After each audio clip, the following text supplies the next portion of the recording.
Okay, so I would like to call the meeting to order at 7:03. This is our regularly scheduled March 2nd, 2023 meeting. First, we will do the consent agenda. All items are considered to be routine and will be enacted by one motion. There will be no separate discussion of these items unless if a member of the committee so requests, in which event the item will be considered in its normal sequence on the agenda. So we've got minutes and a whole bunch of warrants. Does anybody have any comments or questions? I made some non-substantive changes on the minutes, but that's it. Me too. But they were non-substantive, so we can just move forward. Great. Anyone else? Mine might have been sort of substantive. I saw them on there, though. So, Lisa, are you comfortable voting on them, or should we pause? I'm just wondering if I should tell you guys what they were. Hold on. My brain is Swiss cheese. They couldn't have been substantive. Why would I do something substantive? But let me just check. Oh, yeah. Non-substantive. Good to go. Yeah. Sorry. I used to be able to remember things. Entertain a motion That's to awesome. approve the consent agenda. Moved by Stacy. Second by Dawn. Moved by Stacy, second by Dawn. All in favor? Thank you.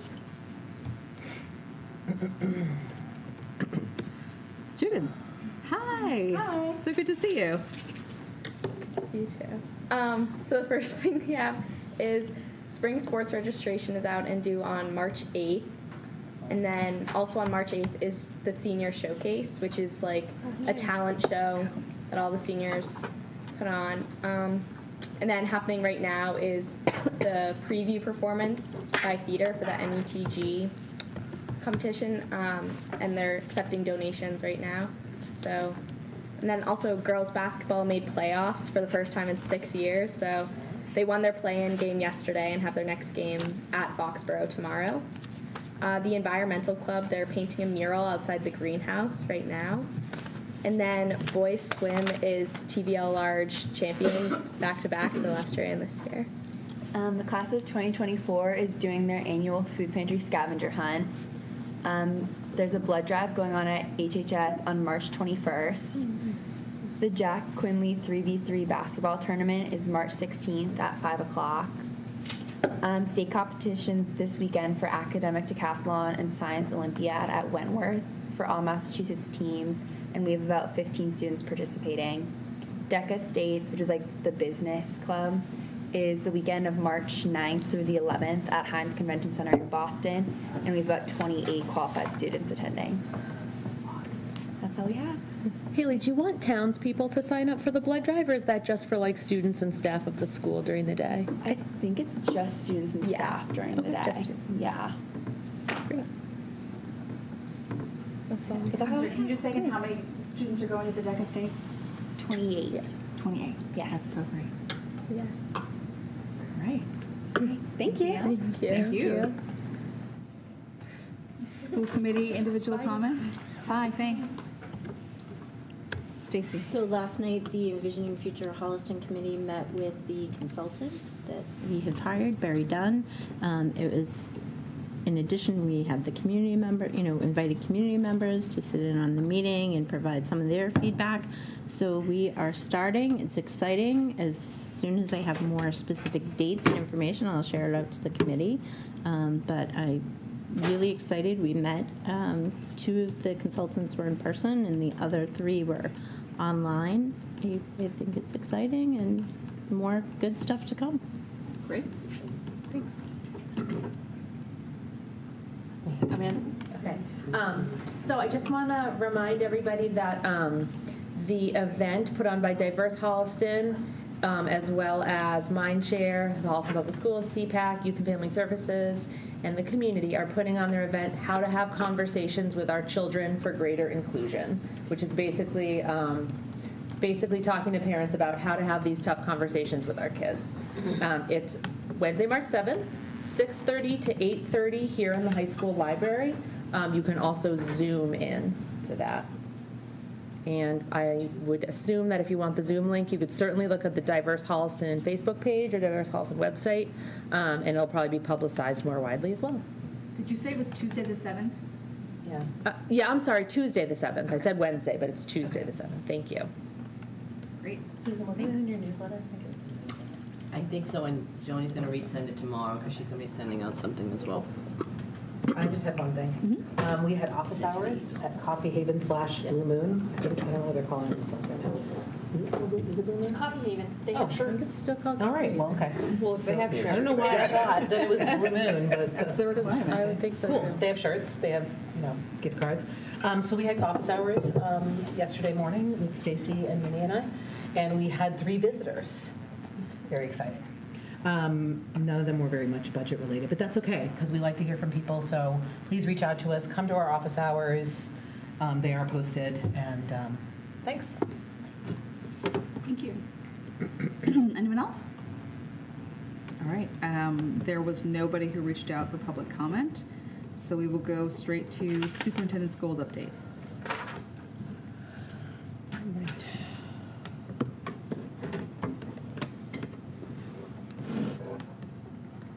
So I started to put a presentation together, but there's so many links in here, I just thought this was gonna take all night, so I'm gonna go through some of this and show you some of the things that actually are going on. So even though I'm presenting on my 4 main goals for the district, they're all, as you probably remember, are connected directly to the strategic plan and the 4 arches.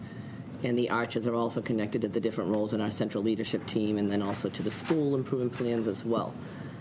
So I'm going to go through and just show you the amazing amount of work that the leadership team has done, that I certainly help supervise and evaluate the team, but I can't take credit for all the work that they individually do, but it makes it a better place for all of us.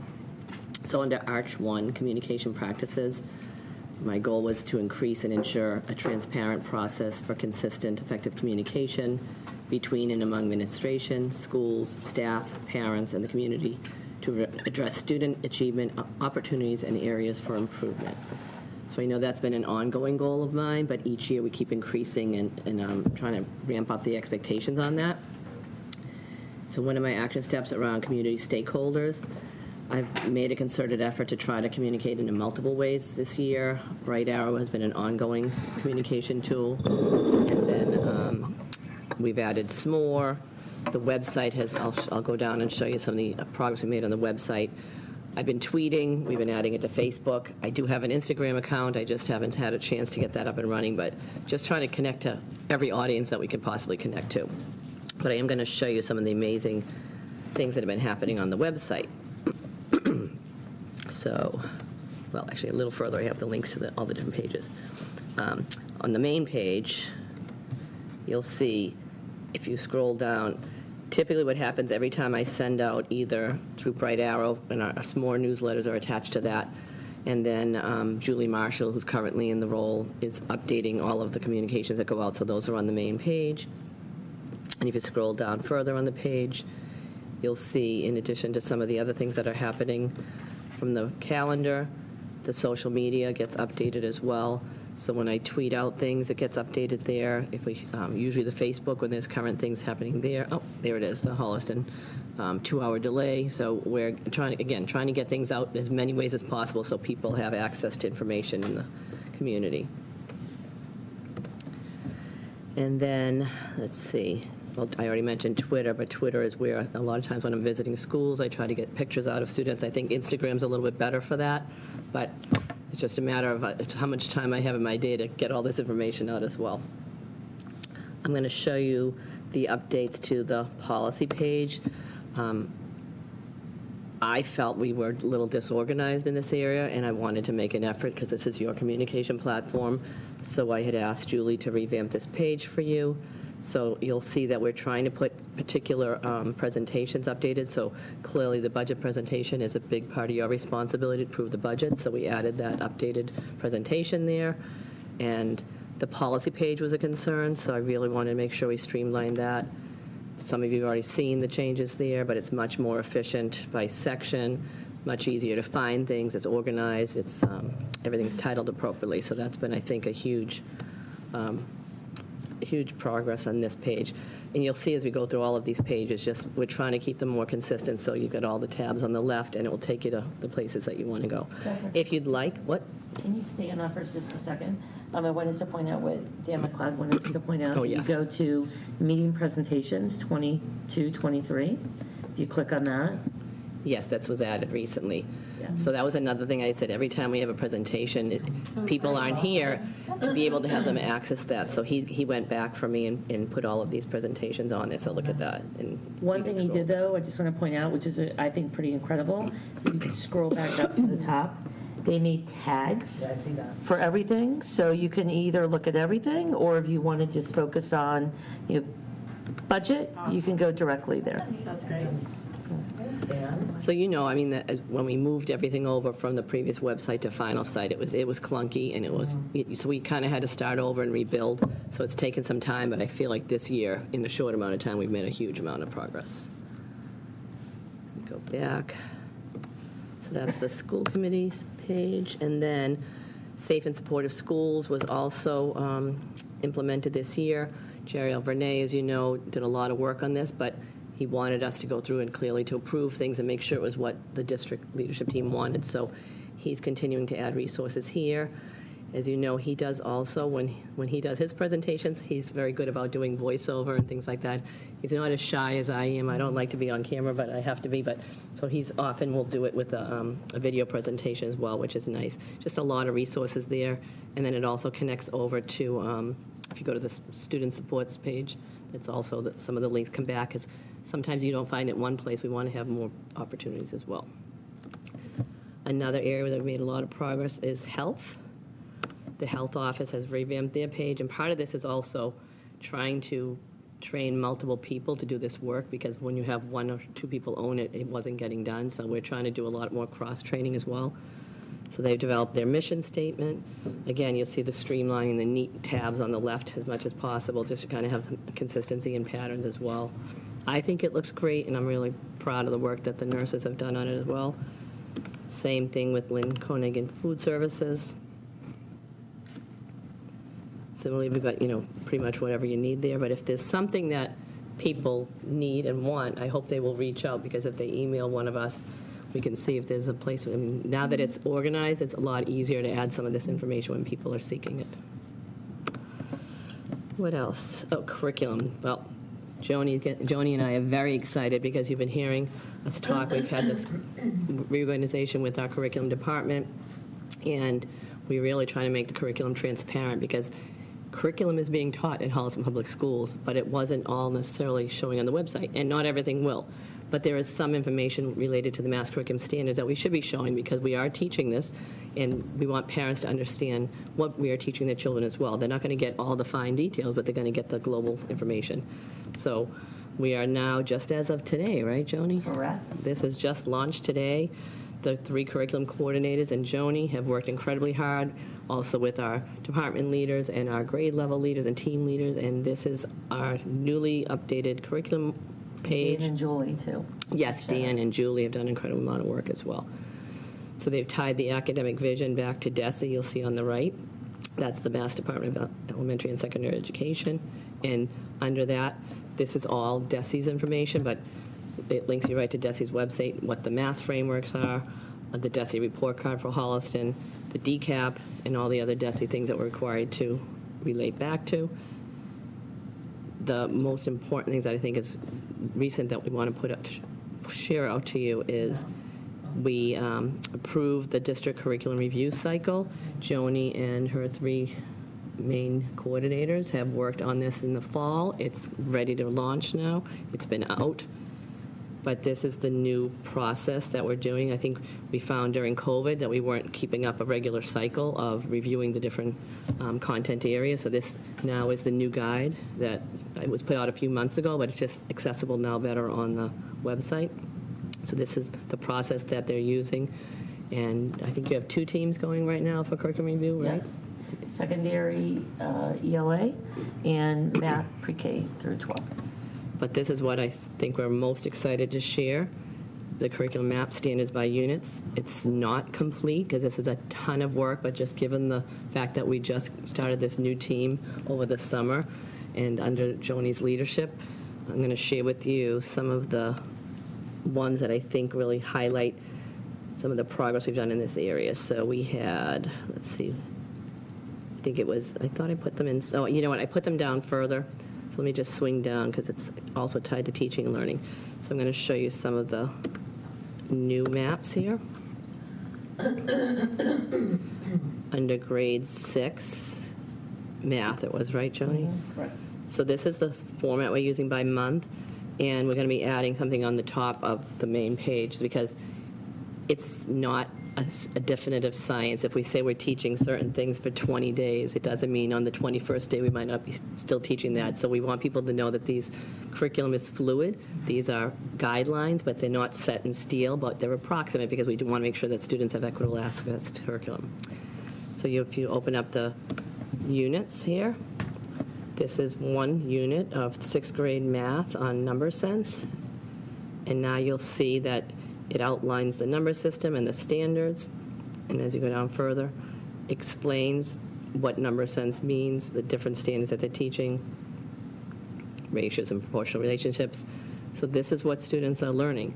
This is the nice part. Joni does, again, some of the maps do not have this yet, but to have the essential questions in there, the skills that students are learning.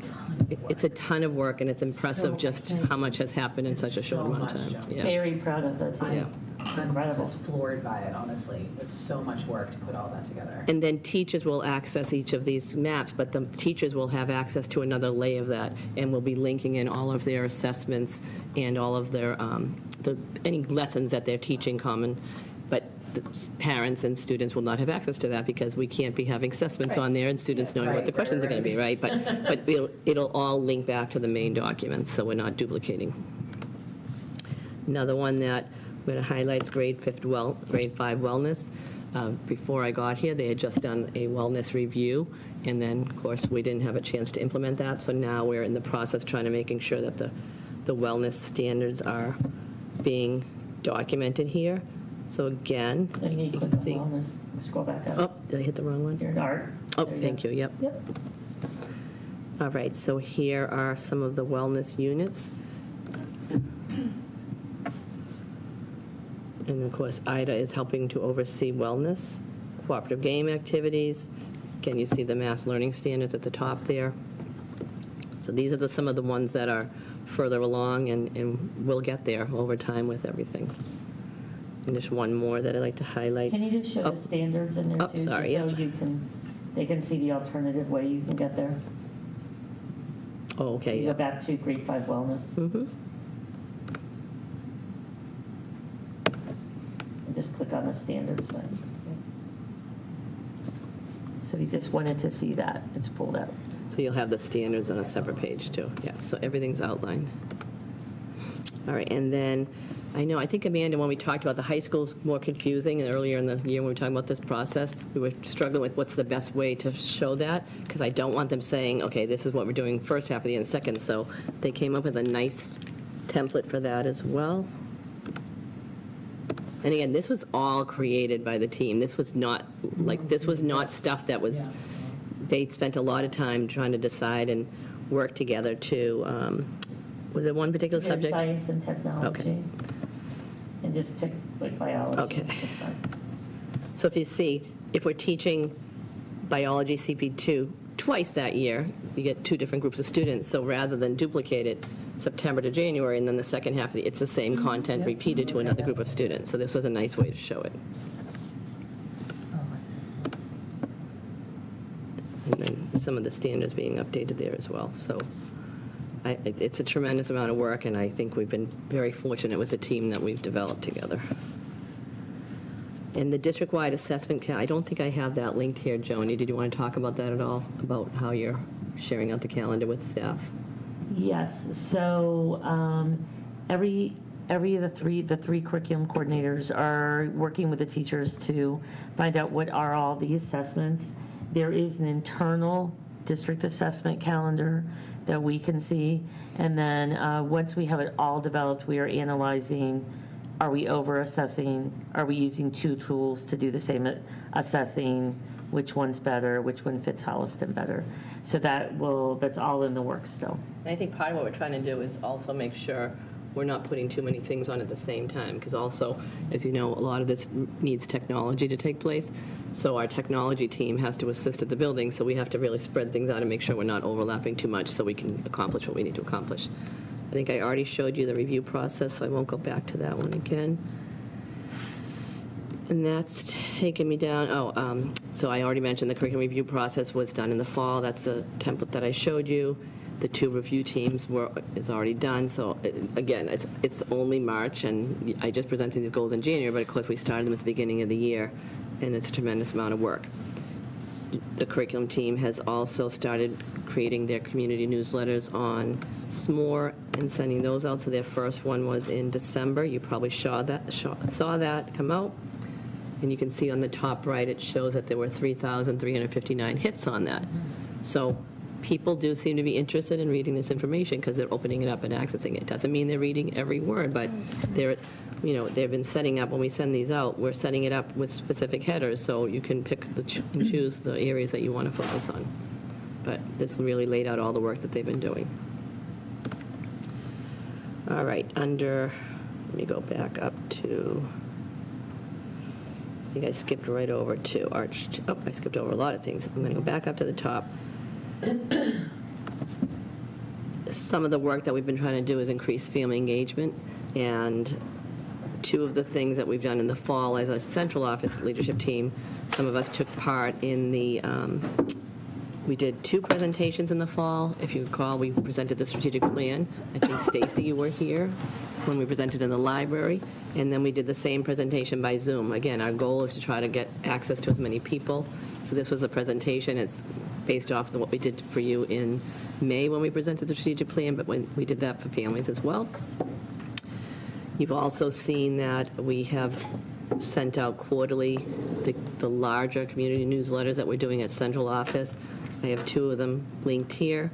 This is our latest winter one that Keith, Joni, Dan, Jariel, Jess, and myself all put information. But again, I just like to highlight, this is a great tool because it's easy for people to access. When we link it into Bright Arrow, it's all translatable, and that's what we're trying to get to, is that anything that goes on our website can be translated so it can go into multiple languages without people having to change it over. PDFs don't work like that, so we're trying to avoid putting PDFs on there. We're trying to get those off. But 5,500 hits on this newsletter, and I didn't expect that because I sent it out, I think it was the Friday right before vacation. I was worried, but clearly people saw it.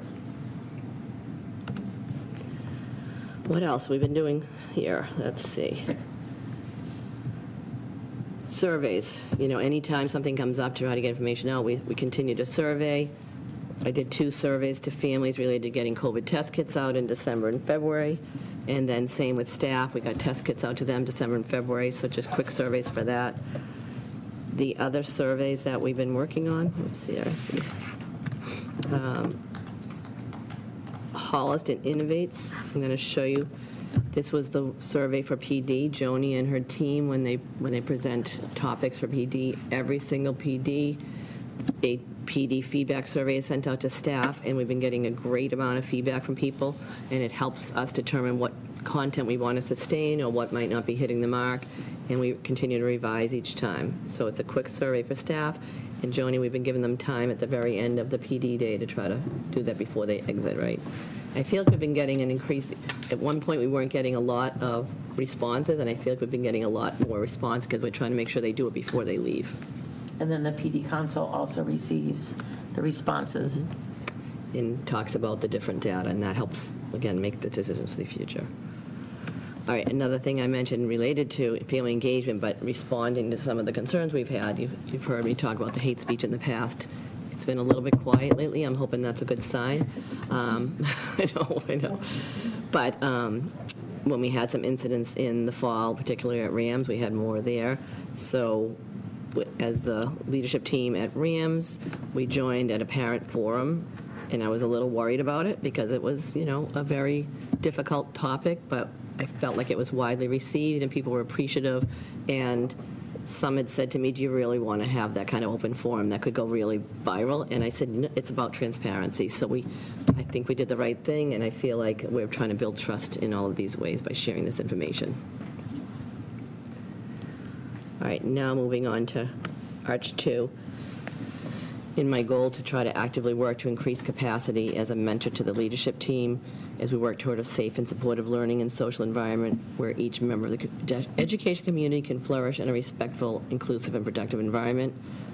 Some of the things that I've been working on is to increase my attendance in certain groups, just because it's always good to share ideas with some of the many of us as superintendents are dealing with some of the same problems. So it's nice to hear how other people are handling it, and that we're not alone in this work, because sometimes it can be isolating if you don't hear that it's not unique. It's happening in many places.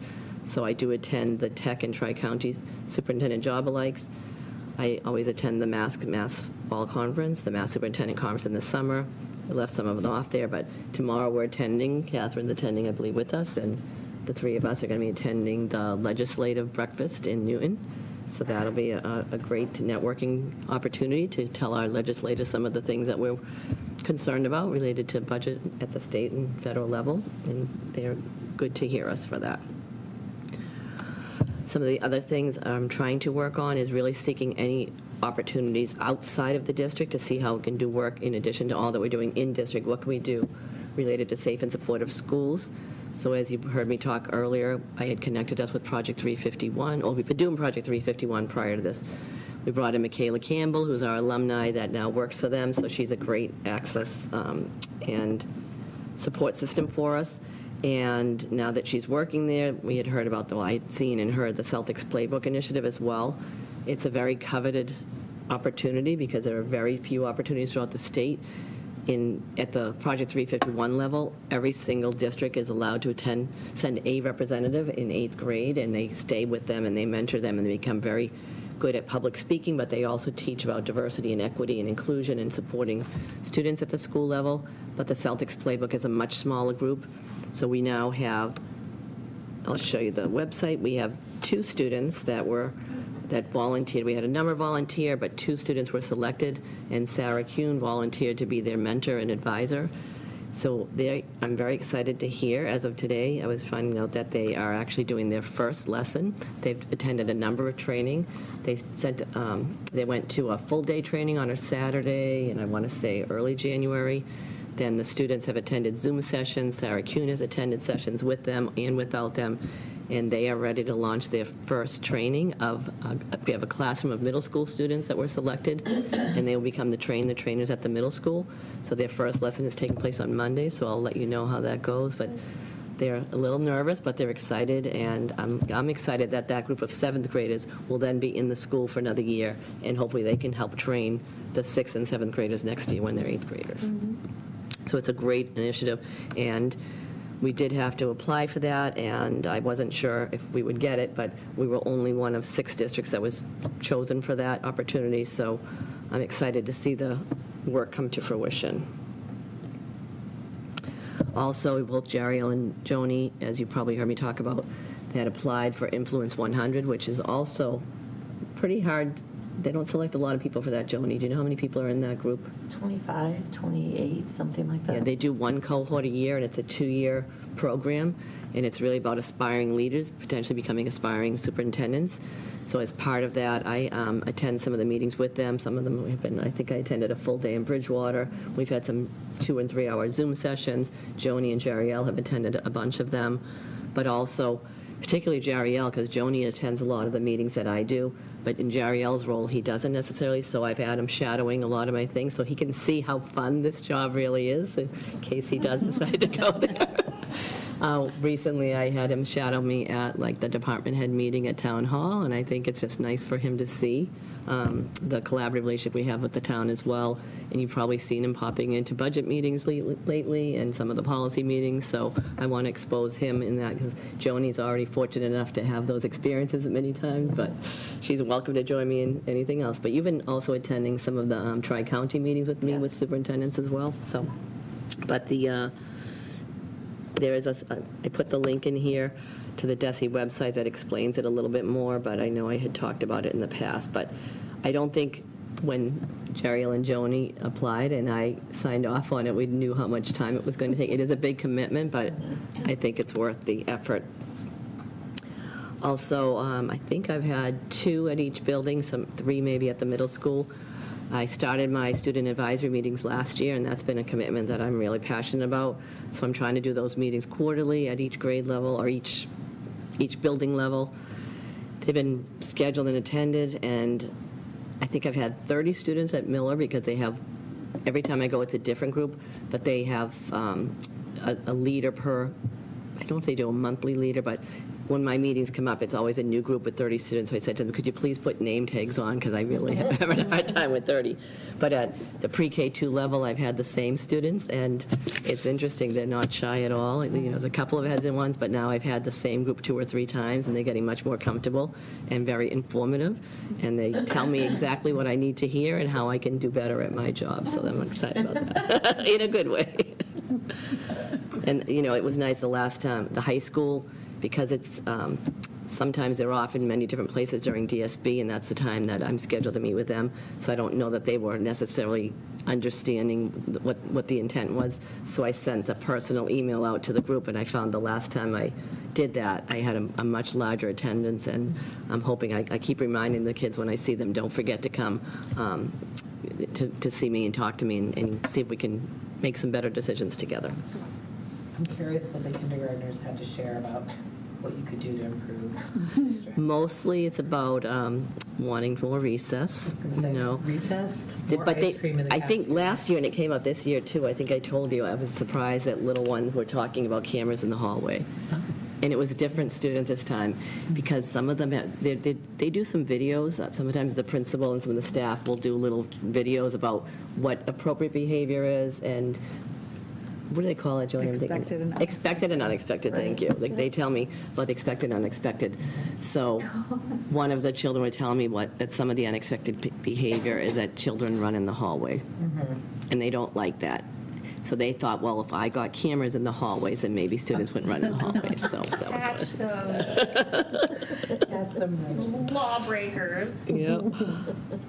All right, and then I'm also doing, I started a couple of years ago, I had started office hours with staff during, I was doing a remote or in person whenever people were comfortable, and then last year I got away from it a little bit, just other things came up, but I wanted to get back to that this year. So I've had 1 at each building now, and the most well-attended was my most recent was at the high school. I'm just going to show you, you know, just another survey that I do. I just send out a survey before, let them know I'm going to be there. Do you want to meet individually, small group? What's your role? Just so I can kind of feel out what they might want to be interested in, and just give them a time block. And then sometimes they just show up because I say I'm here. You know, if I'm available, just pop in. So I happened to sit over here a couple of weeks ago and spent a full day here, and it was actually kind of a twofer, because not only did I get to engage with the staff members, I was able to see all the students come in and out throughout the day, and it was a little bit eye-opening as well. So it's just another flavor of the day to be able to inform me. And then, you know, I'm working with Jeriel. We're trying to see how can we continue to seek partnerships with the community to promote SEL and equity. And he and I have worked with Diverse Holliston. We've been, actually, the last few weeks, we've been trying to schedule, and then vacation interrupted. We're going to be scheduling a more broad meeting with Diverse Holliston. Also having our principals, they asked if we could have a building administrator attend the meeting with us, so we're in the process of scheduling that.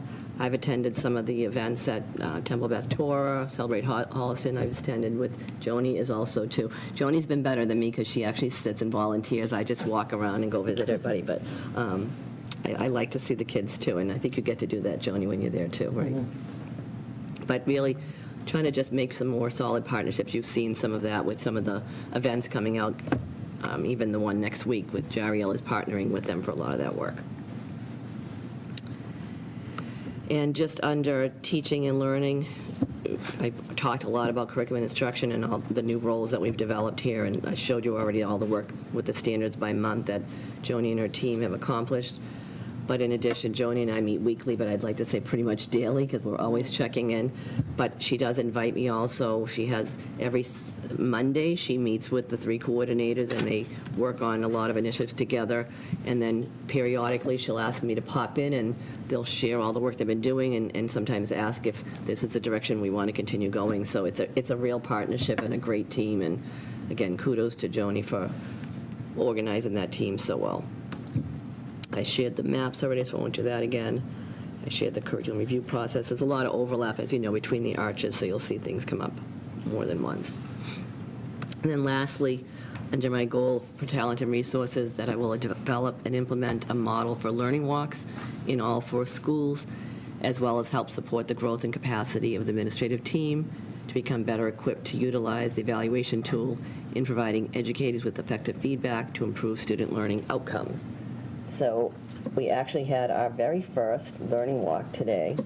I had something I was going to share with you. I must have left it in my office. But we had our very first learning walk today at the high school. We had scheduled them. We were trying to get them up and running earlier in the year, but we actually revamped the whole process, so I'm going to show you some of that. As getting ready for this learning walks, and also in preparation for trying to build the capacity around the evaluation tool. With COVID, we kind of put less emphasis on evaluation, but it's really time to get back on track and make sure that we're using evaluation as not an I gotcha, but how do we help support and grow. In my role, how do I help support and grow my administrators by giving them positive feedback, and then also areas of growth, but also how do we support teachers in their roles at all levels as well. So we looked at some of the work over the summer that Boston Public Schools has already done, and then we took some of that. We have 33 elements in the teacher evaluation tool, and that's the DESE tool that was modified slightly for Holliston a number of years ago. In Holliston, we have 8 elements. So we created this document, but we took it again from Boston and revised it. But these are the 8 elements that we focus on within our evaluation tool. Under rigorous standards-based unit design, student engagement, parent and family engagement, reflective practice, adjustments to practice, high expectations, sharing conclusions with colleagues, and access to knowledge.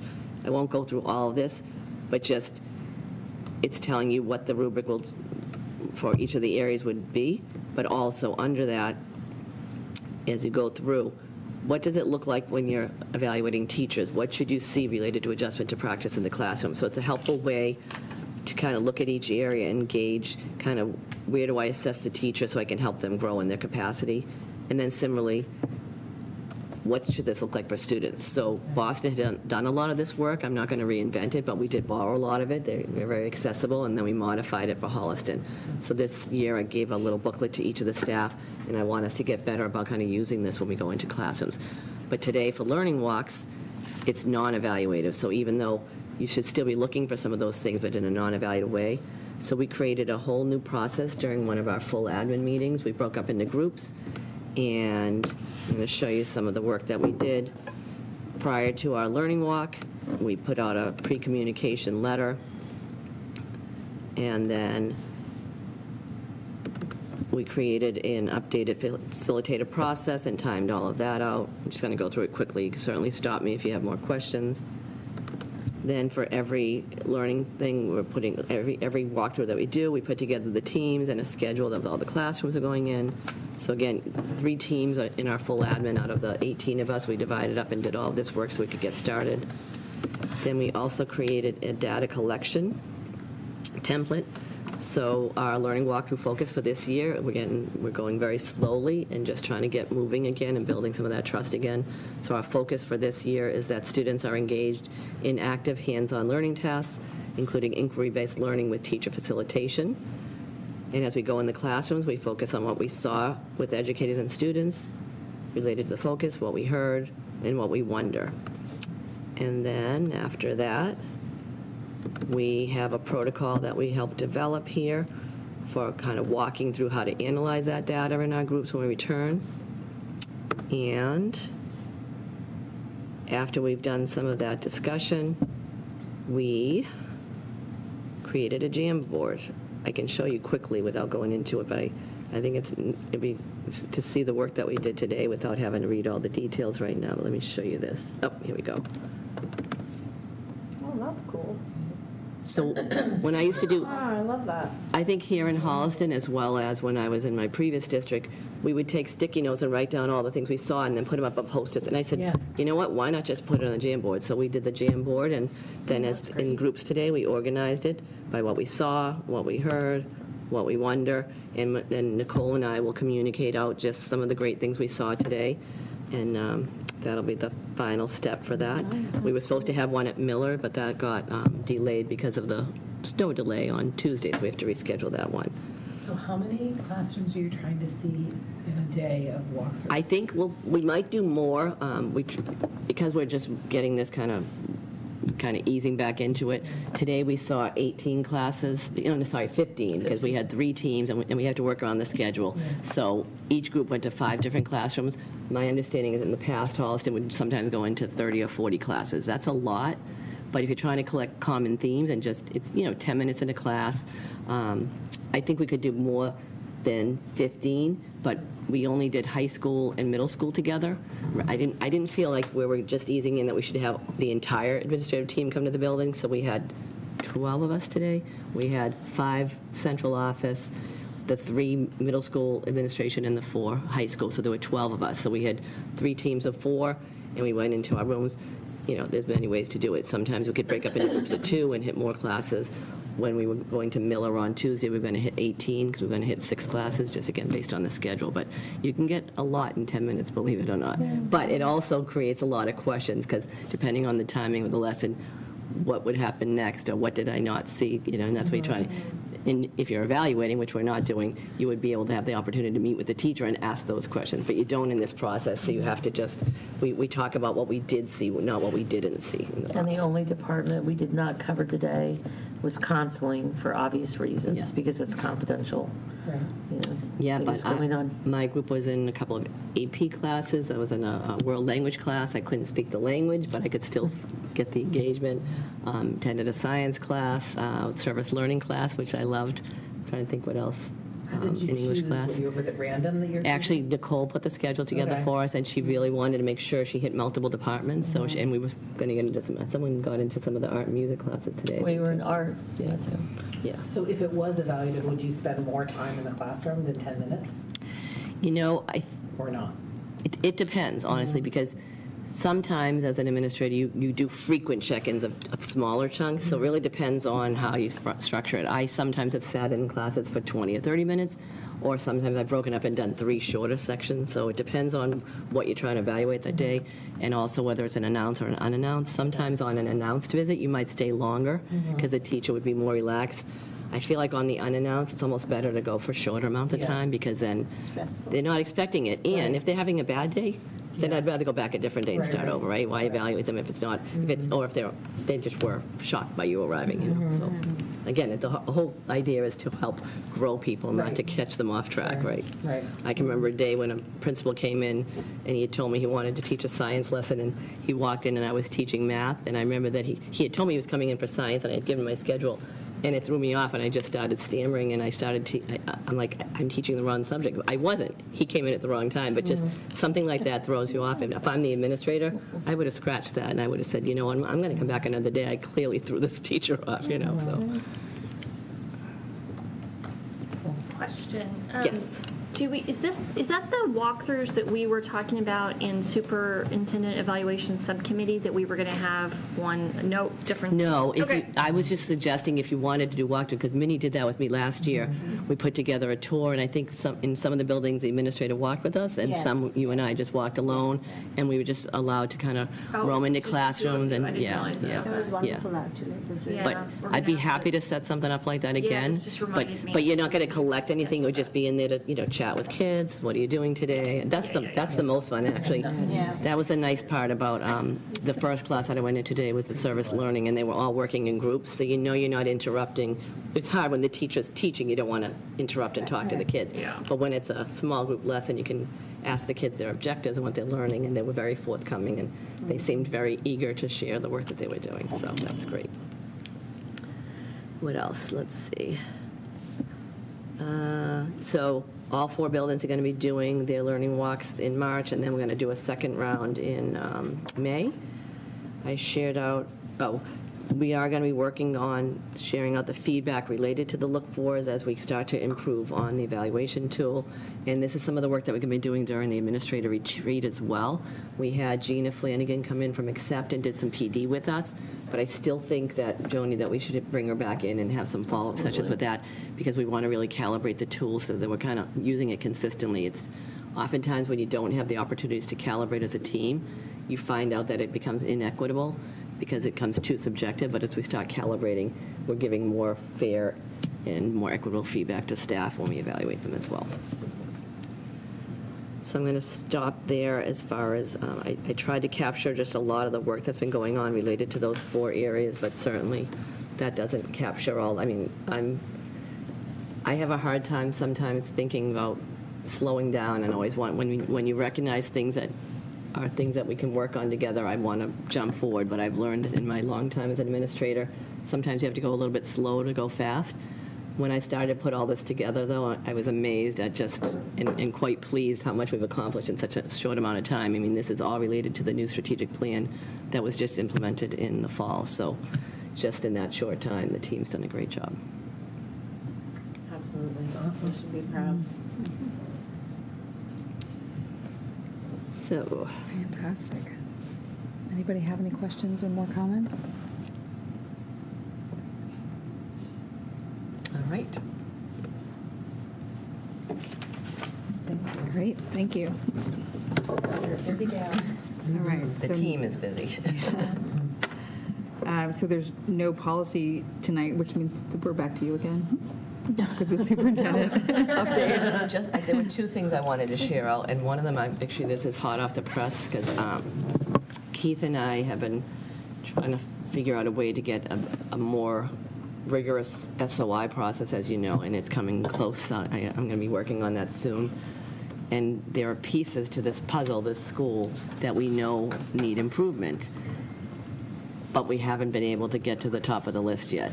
So we really want to see if we can really highlight what we really need to fix up here, because you walk in this building, there's a lot of wonderful things going on, but over time, there are things that we're missing, too, and we're lacking space-wise with our special ed population. We've talked about this before.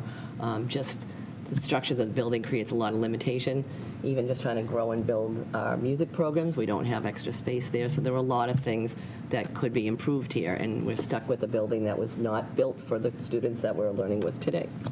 So we had reached out, I think, was it you, Cynthia, last year, connected with me, Andrew Canine, Yeah. who's a parent and also an architect, and we did connect with him this year. He was wonderful. He gave Keith and I a lot of good ideas, and I asked him if he could point us in the direction of getting a facilities assessment done. He sent me to another individual who said, I'm not able to, but gave me a list and sent me 6 different companies that he thought might be able to help me. I started reaching out and sharing, Keith and I shared some of the information that we were thinking needed to be highlighted in the SOI process. And then I've been having trouble getting a response from people, but over the last few weeks, there's been one individual, Dennis Daly, that's been getting back to me, but I still wasn't sure if he's going to be able to do it, and the time is ticking away, so I was getting nervous that I was going to have to tell you not good news. But yesterday, he contacted me and said, I'm going to be in the area today. And I said, Keith, please go meet with him while we were finishing our learning walk. And Keith took him on a tour of the building. So fingers crossed, it's looking pretty good that he's going to be able to do this assessment for us. He, just like Keith and I know, he was able to look in the same places that we do and look with a critical eye and say, yes, there's work that needs to be done here. This building is not meeting your needs and is not, in particular, the special needs population. I'll let you talk a little bit more because you took the tour with him and I didn't get to talk to him too much. He was very impressed with some things that we do here, how much ahead of the curve we are in some areas, like how back in 2001 we started the Focus program here, for example, that we were addressing SEL issues that were not necessarily prescribed through an IEP, and doing that in a proactive manner. I was very impressed with that. Impressed with the factor that we have programs for children on the autism spectrum. Have had that for 16 years, I think it is now, or might be 17. Our keeping network kids, our highest need children in district, having a transition program. He was very impressed with all those things, but also saw the challenges we have space-wise. Because as Susan said, this building was not designed for the population of students we are addressing, and tied to that, just the volume of spaces we need because of that. He looked in particular areas such as the wood shop, because again, in the industrial arts piece of it. We talked a little bit about the burgeoning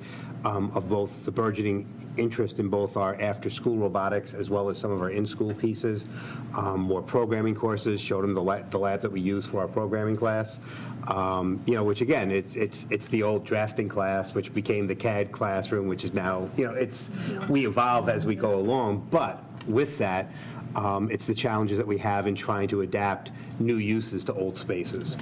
He said, your library's big, it's not what they're building anymore. They're media centers now, but they're not libraries. And while we have, again, adapted and adjusted, again, he can see that this is a space that would be better off utilized through a more 21st century vision.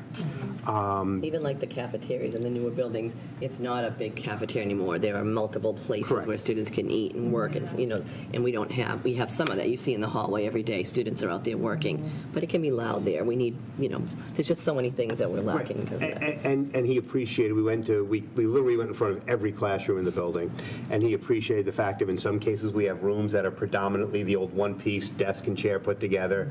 Most rooms have some other more flexible furniture for students to be able to utilize to create the flexible groupings or a more comfortable environment or whatever.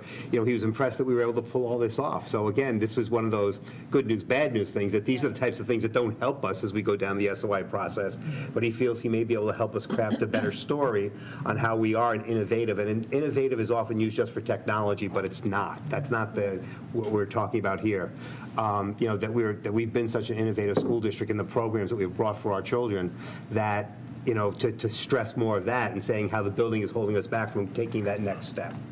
Which, again, something that we hadn't really thought of. We really kind of, I don't want to say a whine, we really just felt that bringing forward our complaints or rants about our challenges here, as opposed to advocating, saying, look, we've done all this good stuff, embracing the good things that we've done, but utilizing those to saying we can't go forward any further with what we have. And we talked about some of the challenges, single pane windows. We talked about the water around the auditorium, which he really thought it was kind of creative, using the grid to keep the water flowing. But also mentioned the fact of that when I described what the structure was, he goes, oh yeah, you're in trouble. Because again, the right solution is rather costly, we'll say. He was optimistic. He took a lot of my plans. He was very happy I had a code study handy for him. He's going to look at our curriculum. He's going to go through the program, so he's look at the curriculum to see the things we are doing, to be able to emphasize that. He took a copy of last year's SOI. He's really going to try to work and craft something, and he was optimistic that he'd be able to help us move forward with that. So between the challenges we have building-wise, for the physical challenges we have, both in what we don't have and how it's holding us back or what we want to be able to do. He really thinks he can maybe change the tone a little bit. So this is more of an educational assessment. Well, and that's all we really, ultimately it's what we need. What we need, yeah. Right. Related to the facilities limitations. Right, Correct. It's showing out the limitations. That we're able to It's do. not a building problem, because again, he was, very complimentary of the condition the building was in, the creative things that we've done, et cetera, et cetera. And it's just, I'm very hopeful he's going to come through for us on this one. It's when you speak to some of these people, hearing the different views on how they would approach things based on where we are in our journey, that it's just things we hadn't thought about before in a lot of cases. Yeah, because when I sent it to him, I asked if he could do a facilities educational assessment. So we talked about looking for things related to safety and heat index, interior rooms, second floor temperatures, the building envelope and the layout with limitations, repurposing of space with special ed. So those are all the things he was looking for. Creating new programs, we can't do it, and then also the concerns about safety related to the leaks and everything else. So those were some of the biggest focus areas.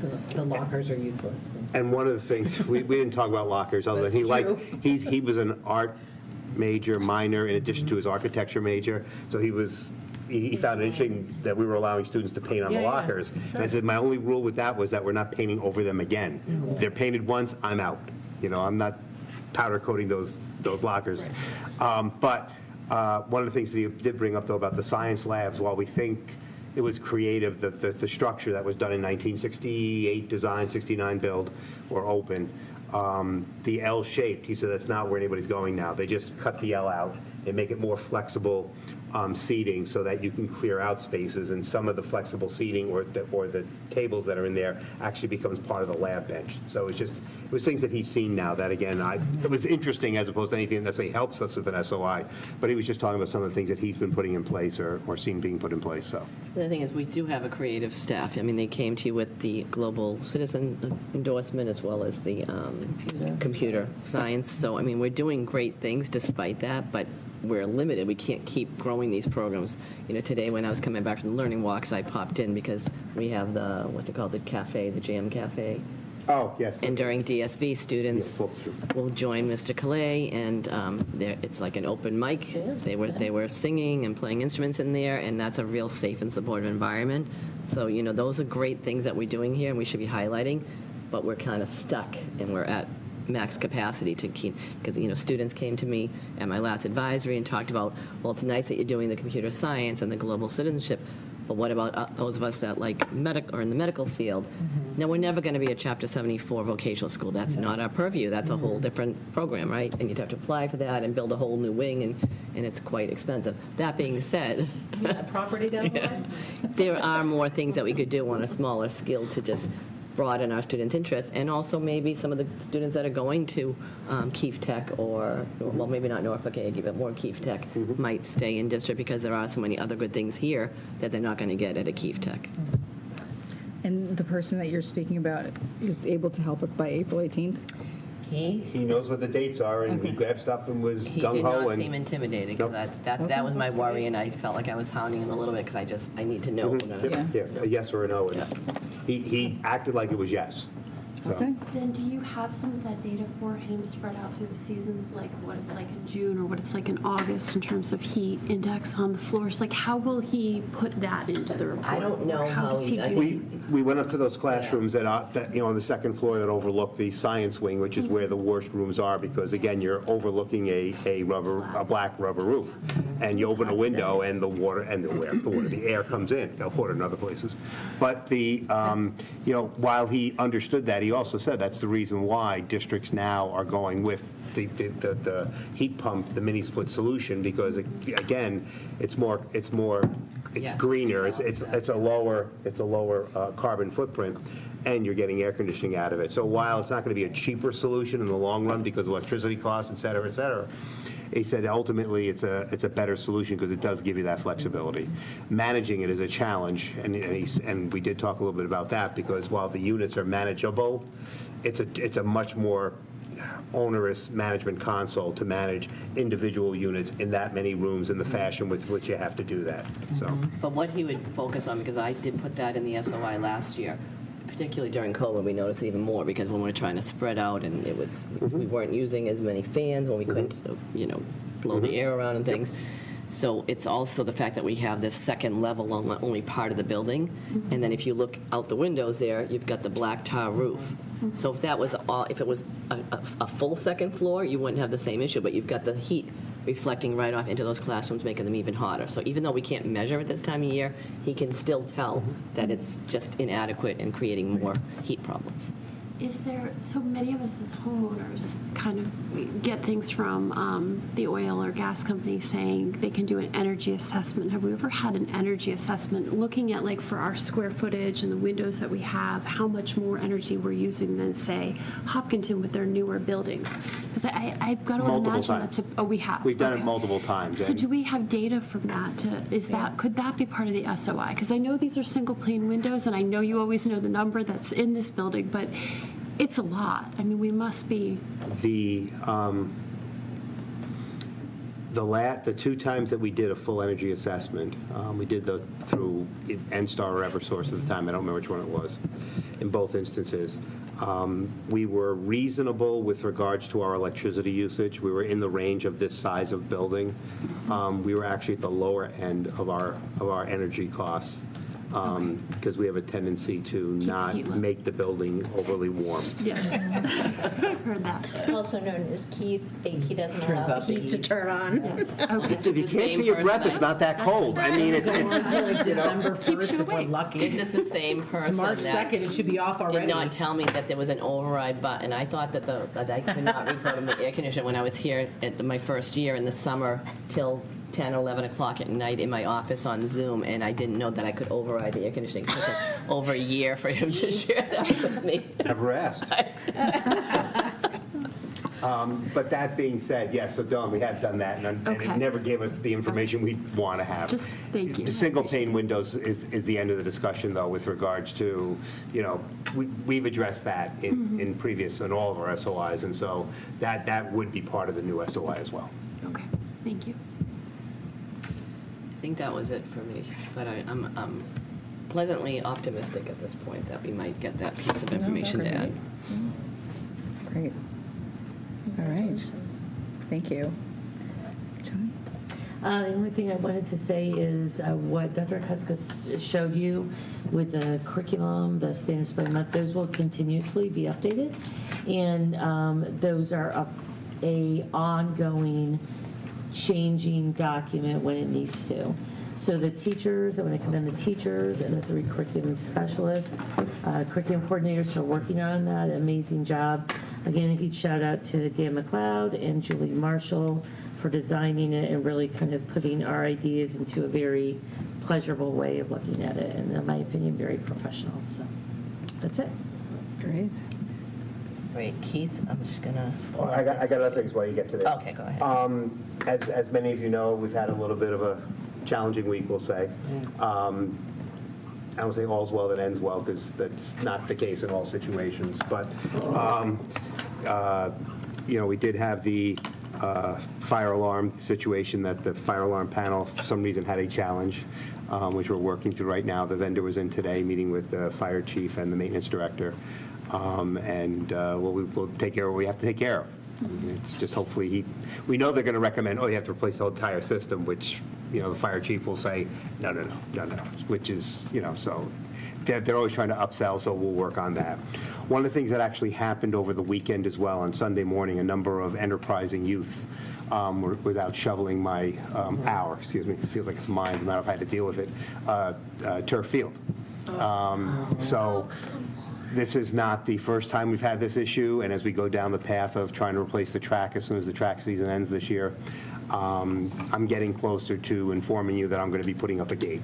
I have to protect those assets, and if people can't, and we had an adult this year shoveling the track earlier in the year. So if we can't have people treat our goods, the things that you guys are in care and custody of, with respect, I have to protect them. So I'm not trying to threaten, I'm just trying to, forewarned is forearmed in this one. I don't have a choice, so. So if you see anybody out there, please ask them to stop. If I had seen them on Sunday morning, I would have collected shovels and brought them into my office, so. But How much should we spend exactly on that turf field? Just like what? $480,000 or something like that, so. Don't touch the field. And it looks beautiful right now. does. Yeah, and again, in most cases, if you wait a couple of days, black pellets, sun, it's the first thing to melt. Second thing to melt is track. Red, dark enough red, it's going to melt. So we discovered, and clearly it was me, I take full credit, blame. In Susan's report, the numbers didn't add up correctly. So I'll just get up, it's easier if I can, so you can see. This is correct, that's correct all the way down. What did you do? You did it, I didn't. You touched it with your pen. It's It's gone now, so problem solved.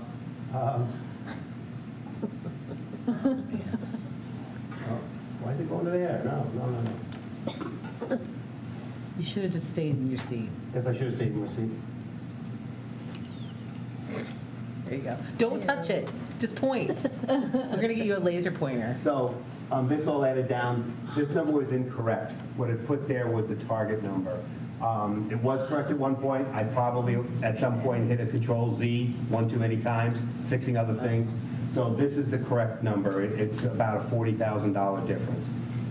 The percentage is correct. 4.34 is correct. But it said before, what, 40 million, 800? It used to say 480,000, I think it was. So that's the correct number. So I just, again, clearly me, I apologize. Is Travis aware of that? Yes, Yes. He just sent out his budget. yes, he has the correct I number. think he's got the right, yes. He has the correct number, so. Well, also apologies, because none of us caught it either, and we could have. No, it's not your job. I didn't do the math. It's not your job. I usually do the math. It's not your job. Yeah. Let's blame him. It's not her job either. No, it was, no. She is a math teacher. She's a math teacher, I'm just saying. Literally is my job. So we didn't. Yeah. So, thank you, and I'm sorry. So I know we might be talking about that later, but he wanted to point that out to you beforehand. So that in our newsletter isn't going to be right either then, right? And honestly, that's where it got caught. Someone questioned the number in the newsletter, so Keith and I went back and looked at that. And there's something about like 6 and 9 don't equal 3 or something, it was something like that, so it was like, uh-oh, so. That's it for You're me. human. Day getting us in trouble. No, you're human. No, I got me in trouble. No, you didn't. All right. You haven't approved a budget yet, so you're fine. I know, it's fine. Subcommittee reports, communications. We had office hours, thanks to Stacy, Cynthia, and Minnie. And I think you already talked about it, right? Didn't you I talk just about it, mentioned Jude? it. Yeah. Do you guys want to say anything else about it? How was the food? We didn't have any. How was the coffee? Oh, no, I had. Oh, yeah, you had some Danish. Was it good? We had Minnie had enough. someone ask about playground issue at Placentino, and we referred them back to Jamie Slaney to kind of go that route if there was a maintenance issue. We had someone ask about collaboration with PTO, and then Yeah, cell phone use. oh yeah, and then self-discussion about cell phones issues, and then I didn't. You're in my group. Pardon me? Oh, yeah, we talked about pre-K, and then what else? Sorry. I actually just want to jump in, I'm sorry to interrupt, but during our learning walk today, I was very impressed with one component of the cell phone piece, which is most of the rooms I was in had one of those sleeve setups. Okay. In at least 3 of the 5 rooms I was in today, so again, most of the rooms today, the teacher addressed either, we're starting the lesson, so put your cell phones away, put your computers away, and addressed it with the students.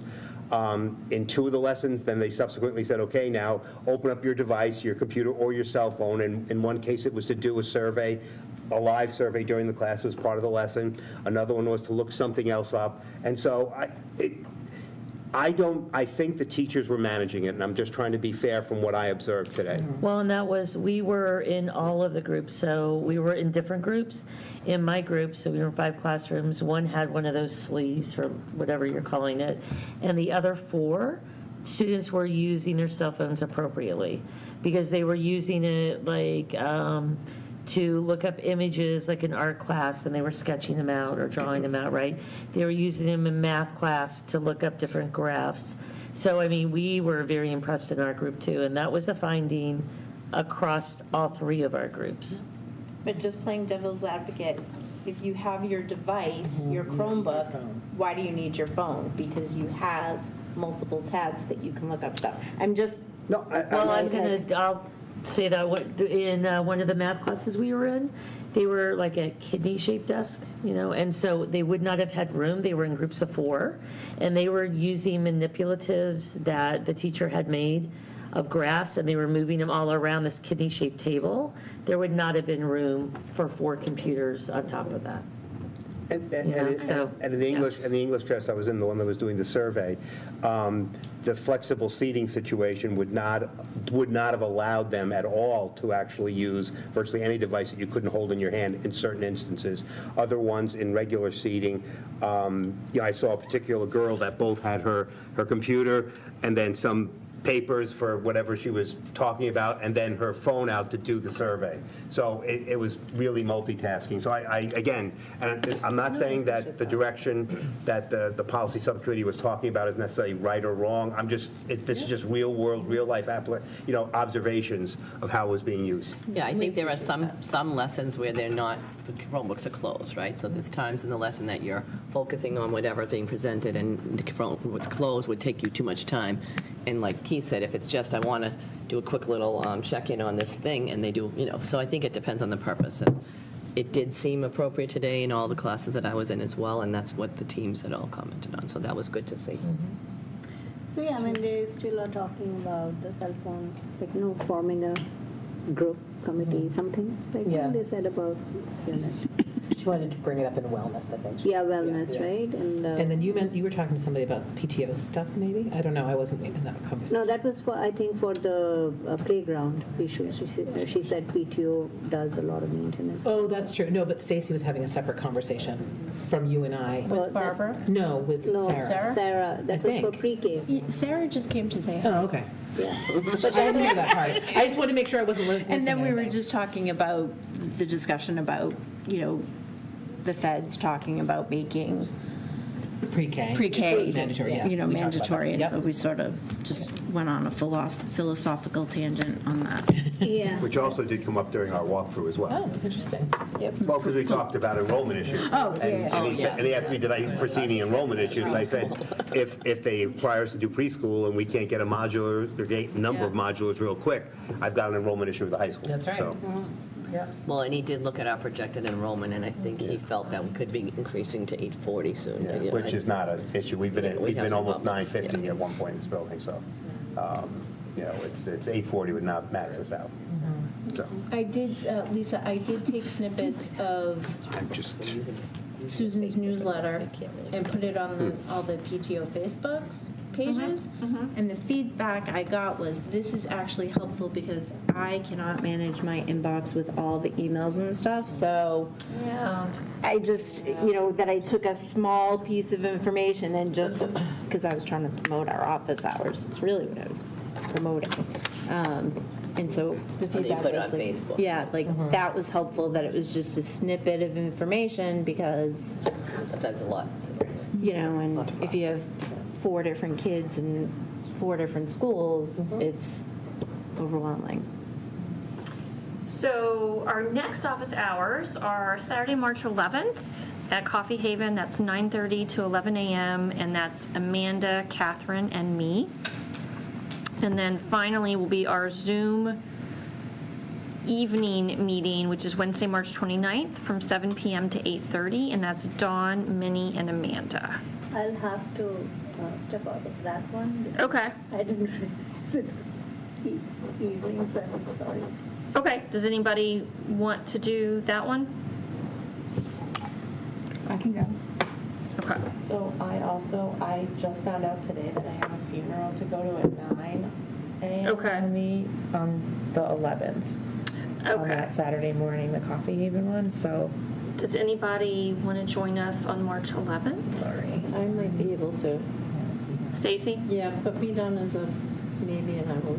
Okay. I mean, 2 people is fine. It's just, it's good to have a Lisa third. put me down as a maybe as well, and either Stacy or I could. On The 11th. the 11th? Okay. All right, and I am putting these out on Holliston Happy the day before, but Stacy, if you want to also put them on the PTO pages that you manage, that'd be awesome. I'm sure that gets a lot of traffic. Those get a lot of traffic. And that is it for communications. We don't have a meeting scheduled. We do not have a meeting We do not have our next communications meeting scheduled, correct. Okay. Great, thank you. Policy? Our next meeting is next Thursday, March 9th at 2:30 in central office.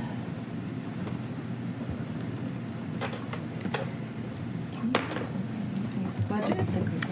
Budget, we had a meeting this week on the 28th.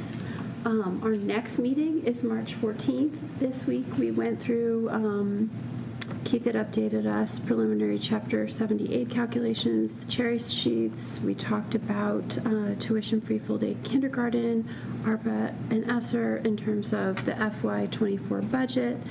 We talked about capital requests. We talked about the facilities assessment and SOI.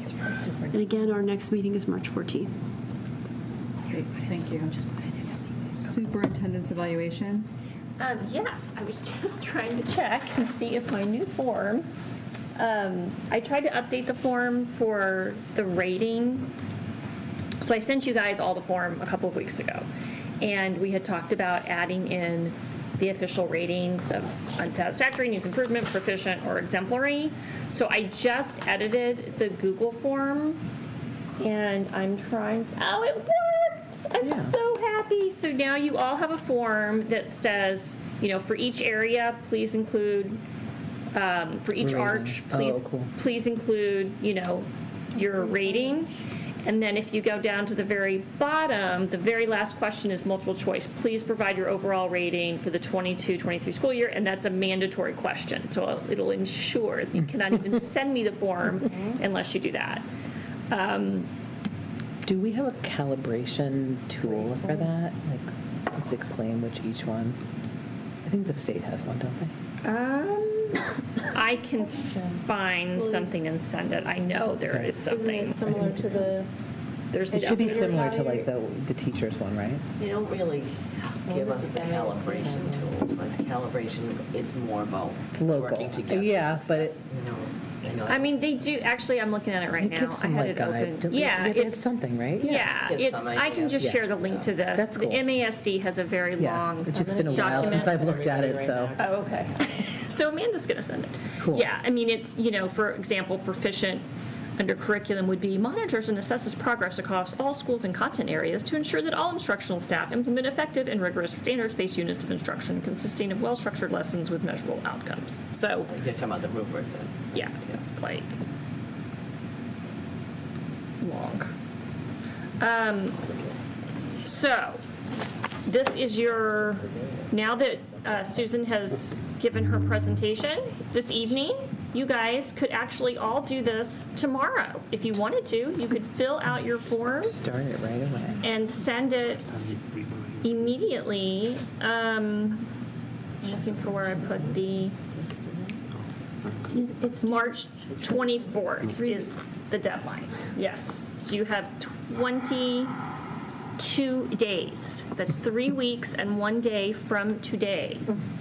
And we need to really stick to that March 24th deadline because for us to have time to, you know, compile all the results and get everything done in a timely manner. So March 24th, March 24th, March 24th, put it on your calendar. It's in there. And that's it. Well, and then we have, I guess this is still a ways off, but our next two superintendent evaluation meetings will be April 4th and April 11th. That's when we'll, you know, kind of compile all the information and start to summarize it. And then we don't have any other meetings on the books, but I will email Susan about setting up time for us to walk around and we'll figure that out. That's it. By what date do you need the form? March 24th. March 24th. Yep, that is it. Hold on, let me tell you what day of the week that is. Start it? No, no, that's when it is due. The form that you already have in your inbox, and it's a Friday, March 24th. You're not going to really look at it until Sunday, though, anyway. Thank you. That's not true. I get a lot done on Saturday mornings when I'm drinking coffee. I'm kidding. She sent the form on February 9th in case you need it. Yeah, I went back and found it too. February. And school start times, our next meeting is March 9th at 9 a.m. So old business, fiscal year 24 budget discussion. Yes, so we don't have any other updates for the presentation, but tonight we're here to answer any other questions that came up. We said that if you had something come up since the last meeting, we're here to help with that, or go back to the presentation if you'd like. Amanda? I think I'm just sort of being ignorant here and just want some reassurance. Just because I've heard today of 2 other adjacent districts that are having gigantic budget cuts and everyone's freaking out. And I'm like, oh my goodness, what are we going to find out tonight at school committee? And then I get that thing from Travis and it's sort of like, seems All's like well as everything's cool. Sure. Am I right or am I I missing can- something? Yes. Yes. for now. Okay, that's all For I now. need to know. But I can sort of address the why behind that.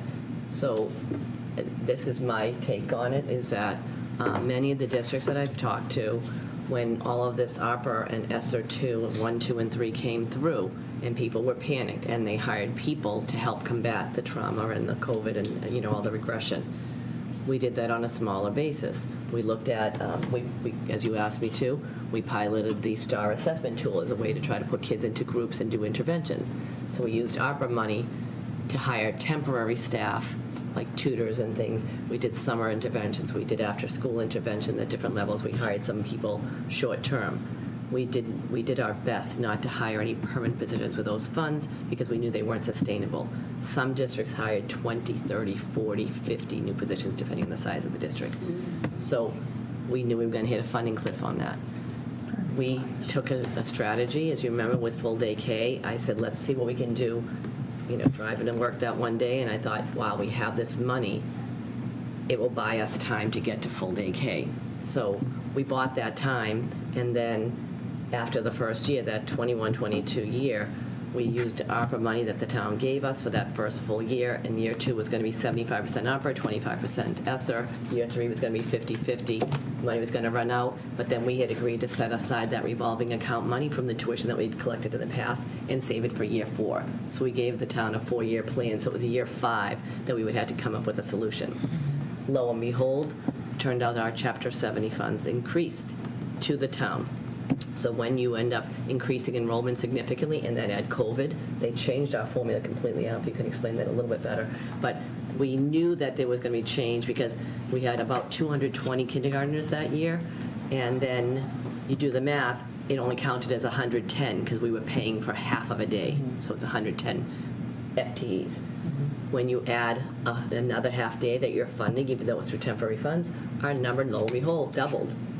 And then COVID was at the same time happening, and they looked at all these enrollment fluctuations and how districts were being impacted. So it was sort of a, I don't know, it was a... It was, we were good fortune. It was fortunate. Exactly, and to not walk away from it. It was creative and fortunate. Yes. Right, and as part of that, then, add to that, then the cannabis revenue from assessing the properties raised the levy as, again, 2.5% plus new growth. The bucket got 2.5% plus new growth bigger. And so you kind of put all these things together. Now, one of the things, again, we're doing is because we've been frugal over the years, is so like the 14% increase in special education costs, we're going to absorb that internally through our circuit breaker revolving account. Some districts are doing the same thing. Some districts can't afford to do the same thing. The increase in utilities, we're absorbing that through our school choice money. So there's a number of reasons why we're going to mitigate some of the challenges that some of these other districts have had, and not that they were spending crazy and things like that, but we've made conservative decisions over the years, and we kept with, even during COVID, we did the same thing, and so we've been able to now take advantage of it. They call them rainy day funds for a reason, and next year's going to be a rainy year, so we're prepared for it. And so what we did, Amanda, too, was that knowing we had the money set aside for full day K for next year and the following year, we said to the town in our budget subcommittee that we are willing to now, if the town will continue to support us with this, we are going to offset the capital budget, not asking anything for capital and not asking, there's some one-time positions that we're going to revisit in the next year or two, but we can afford to fund them internally because we're shifting those funds over that we had set aside for kindergarten because they're not going to be there long. So let's use them while we have them. So that's why the town, we're not asking them to fund some of those other needs. So I think it's a win-win for a collaborative effort with the town as well. And we've worked very well together to kind of prevent some of these problems that you're seeing in these other districts. To be fair to Hopkinton, They had 700 more students in the last 5 years. Yeah. It's a huge influx of students. I don't know how, we wouldn't be able to absorb that without having to. And they put cobble together forward an additional- 8.25% Yeah. budget Yeah. increase. And their select board told them they needed to reduce it To 1.5, so they were. But Susan, that could have included ARPA and ESSER funds, could it? Because wouldn't that have been budgeted differently? Like for us, we use that, but it wasn't part of, it wouldn't be part of our 4.34. It wouldn't be part of a certain percent, right? Right, Or those did they funds aren't budget included in differently? that. Okay. Right. So their drop from 8 to 5 wouldn't be like the ARPA funds going away, because that's not part of the whole budget. No, that's Right. completely They separate. have that on top of that. Right. Yeah, so I they have understand. that funding Yeah. still, right? So Yeah. that's even more, yeah. I don't know how she's using that, but I know, they did have some increased needs as well related to the enrollment, so. And then the building is being built as well, so.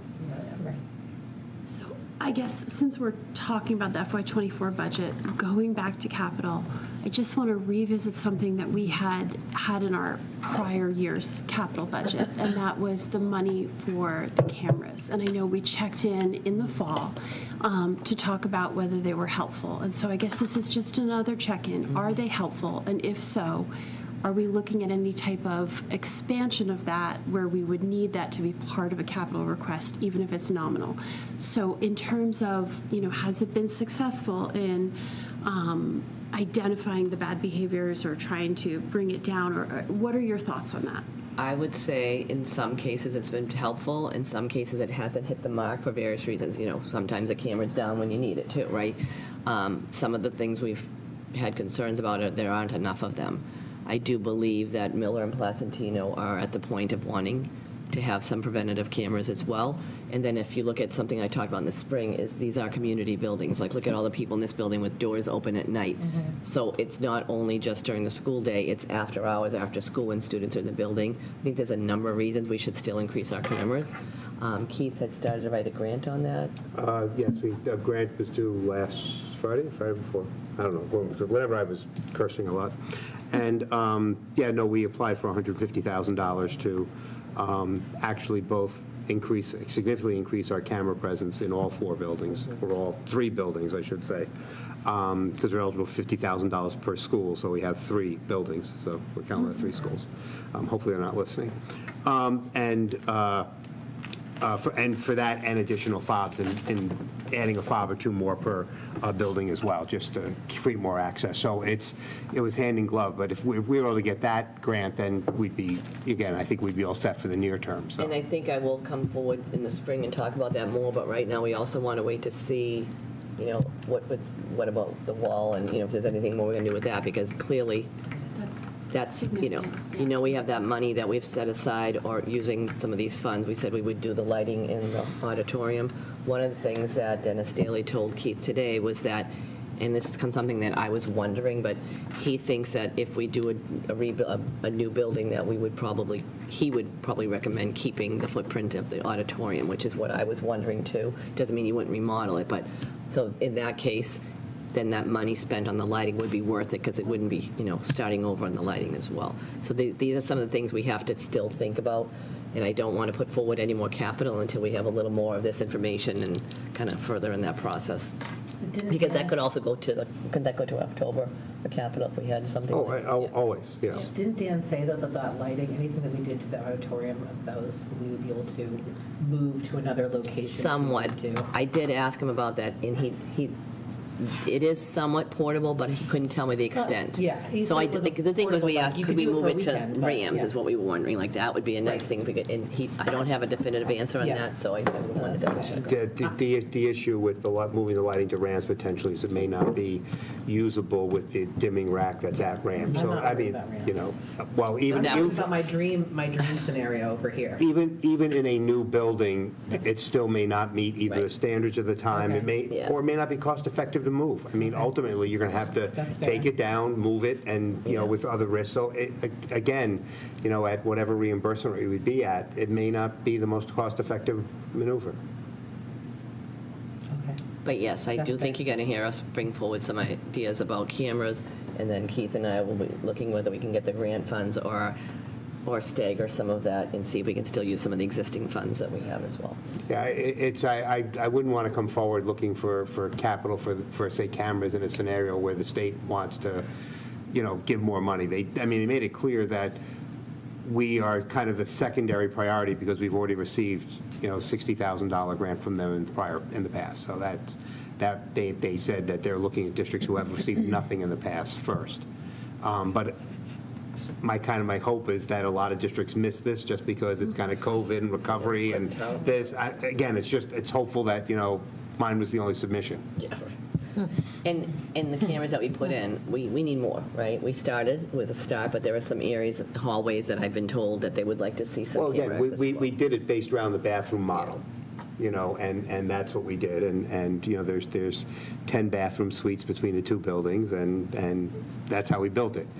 Now, if we're talking about some other hallways and things to pick up other activity, that's, again, something different in that scenario. We tried to capture as much as we could utilizing the bathroom suites, choosing the direction purposely. But, again, there's still places that don't have bathrooms that we may want to have an eye on. Would it be worth it for us to have something on the field at all? The problem with the field right now is that it would be a wireless solution, and our system is not designed for that. I'm trying to see what I can do with the huddle system that is out there, which is a wireless solution. So we may be able to, I have to find out more about that, so. So to be continued. Any other concerns about capital in addition to what we've reviewed before?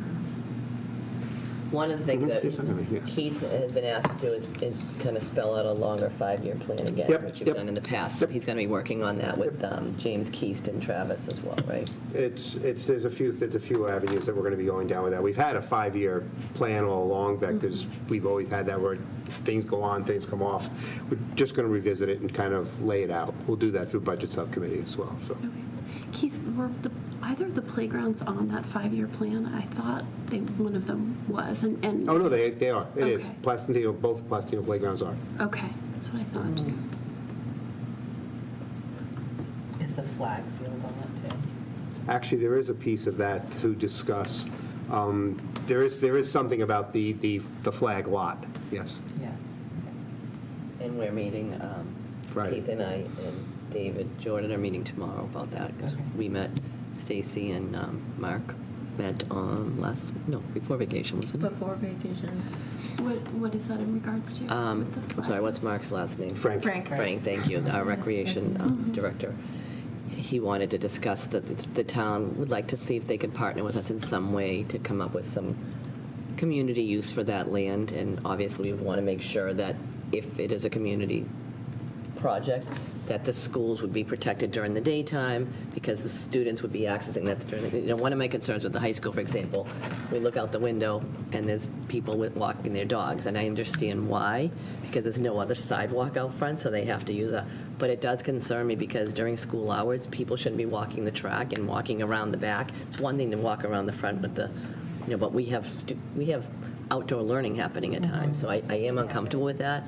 And even posting signs, we should have some legal recourse, but it's tricky because we're not fenced in, and people have access.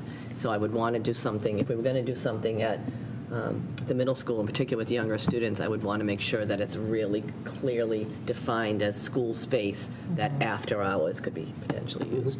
So Parks and Rec is trying to address, they have some issues with the tennis courts at Goodwill. They really need some basketball courts.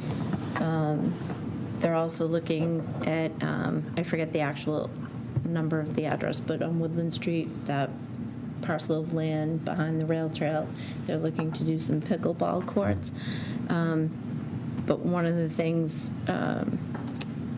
they wanted to consider is maybe put basketball courts on the flag property, and that would encourage, entice, be an opportunity for the middle schoolers to stay over here or over there after school on the Fridays, because there's a lot of behaviors and disruption and disrespectfulness and probably not so safe behaviors happening at Goodwill Park by our middle school students. Yeah, I think they came up with your envisioning Holliston group too, right?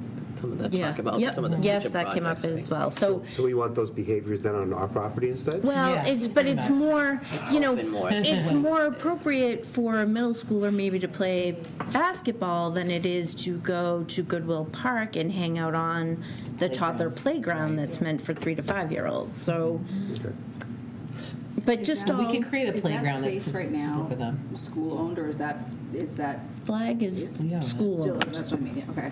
I wasn't sure when Mr. Frank was coming forth with this, like, proposition, I didn't know if it was, like, I didn't know from what angle he was. No, that's why he Yeah. came to us to discuss it, because of the fact that he's well aware that it's school property, so we would partner in some way, and then we'd have to come up with some kind of agreement, similar to what we did with the DPW change of positions. We worked out an MOU, and, I mean, you know, it's been very collaborative, but we also no, want to make sure we absolutely. protect the school's interests moving forward. I just want to make sure that whatever plan we put in place is something that kind of supports some of the ideas that the kids came to us about what they Yeah, want. we talked about that. Yeah, we talked about that because I said those 7th graders are now graduating, exactly. and it's killing me that we haven't done anything. And we had talked a lot about outdoor classroom space and, you know, amenities that could be not just basketball courts. So while I love the idea of basketball courts, I feel like that needs to have a fuller discussion. Well, I'd like to see something, if you're going to do it, like put tables out there on concrete with an overhang, right, to keep the shade and things like that. Yeah, that's what, I mean, originally I was hoping there would be space out there that, I mean, especially in other states, we don't do it that much here, and I know it's partly because of the weather, although it's getting warmer and warmer all the time. But, you know, in other states, they have like really cool outdoor spaces and outdoor amenities, and it'd be nice if we could have some of that incorporated. I mean, I think that's And what Mark the was students were asking for. He totally was on board with that as well. That's why they want to talk to Mr. Jordan and really, because my first comment was, wait, before we talk about anything, Right. can we go back to the students who came up with some ideas? And, you know, that's That a space is relatively big big enough. I area. think that we could make that work for a multi-use. But it seems like it's going to need to be an agenda item, because we have to, I mean, the school committee has to, I mean, it'll be a budget thing at some point. I think the hope is that the town would would fund the project, but we would then partner with them to, you would have to vote on it where it is school. Yeah, I think they're property. offering to pay for it. At that point. That is awesome. Yeah, no, he was talking to me, it would be but we That have to changes give- everything. You can do whatever you want. We have to give approval to allow them to use the space. Since it's also developing recreation space, it would be CPA available funding Yeah. as well. I love that. Oh, that's awesome. You know, and let me just say, the original, going way back as I can, the original purpose of that space was for basketball courts and a green space for the middle school. So, I mean, we actually do have plans that are laid out for that. You know, because again, Did you find those in your office somewhere? He wrote them. they would be in the maintenance shop somewhere Oh, where we keep maintenance all the shop? plans, so. Because it would be nice to be able to take wellness classes outside on. Yeah. At times, yes. Or when they're doing the laps at lunch, so the kids are Well, walking they do a little bit of mindlessly that already, around but in it's not a circles. great space to do it, but they make the best. No, but I mean, if you had something more to do outside, Yes. you know. So it's Even still other sort of classes besides infancy, wellness. like discussions, they'll talk to Mr. Jordan, then they'll come up with a proposal that would obviously have to come to us and Parks and Rec. Yeah, there's certainly interest, but. Okay. My youngest will probably be graduated from high school by then. Maybe not. Okay, so anything else for the budget discussion? Any other questions or comments? All right, new business. Newsletter? No newsletter this week. Just That went was out. wonderful, right? What's that? I think it just went out this Monday. And we'll- Yes. Yes, the newsletter went out on Monday, thanks to Dan Cloud putting that out. And we did it that way, you guys probably remember, because Susan's went out the Friday before February vacation. So we opted to send ours out after February vacation, so they wouldn't be back to back.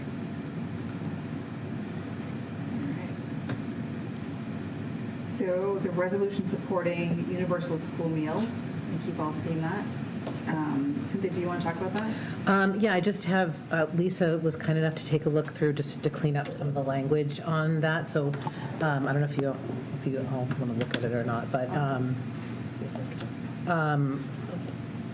do people want me to read it? I'm not going to touch it. Or are we all good with it? I don't need to read it. Don't touch it. Is everybody okay or comfortable with? I'll just accept the changes that Lisa has made because, she's our resident writer, so.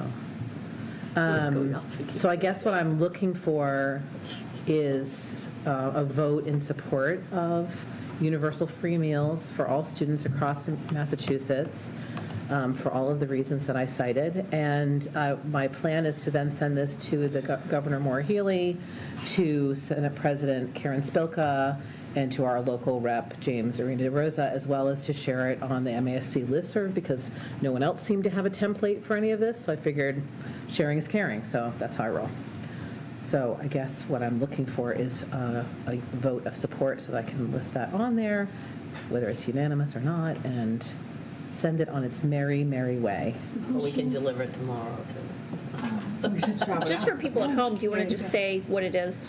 Oh, so, sure, universal school meals. So the last couple of years of COVID, the state has been paying has been footing the bill for our students to have free meals at school for all kids, regardless of their socioeconomic status. And what we have seen is that prior to the pandemic in the 2018-19 academic year, specifically 29.13% of our students were participating in the school lunch program.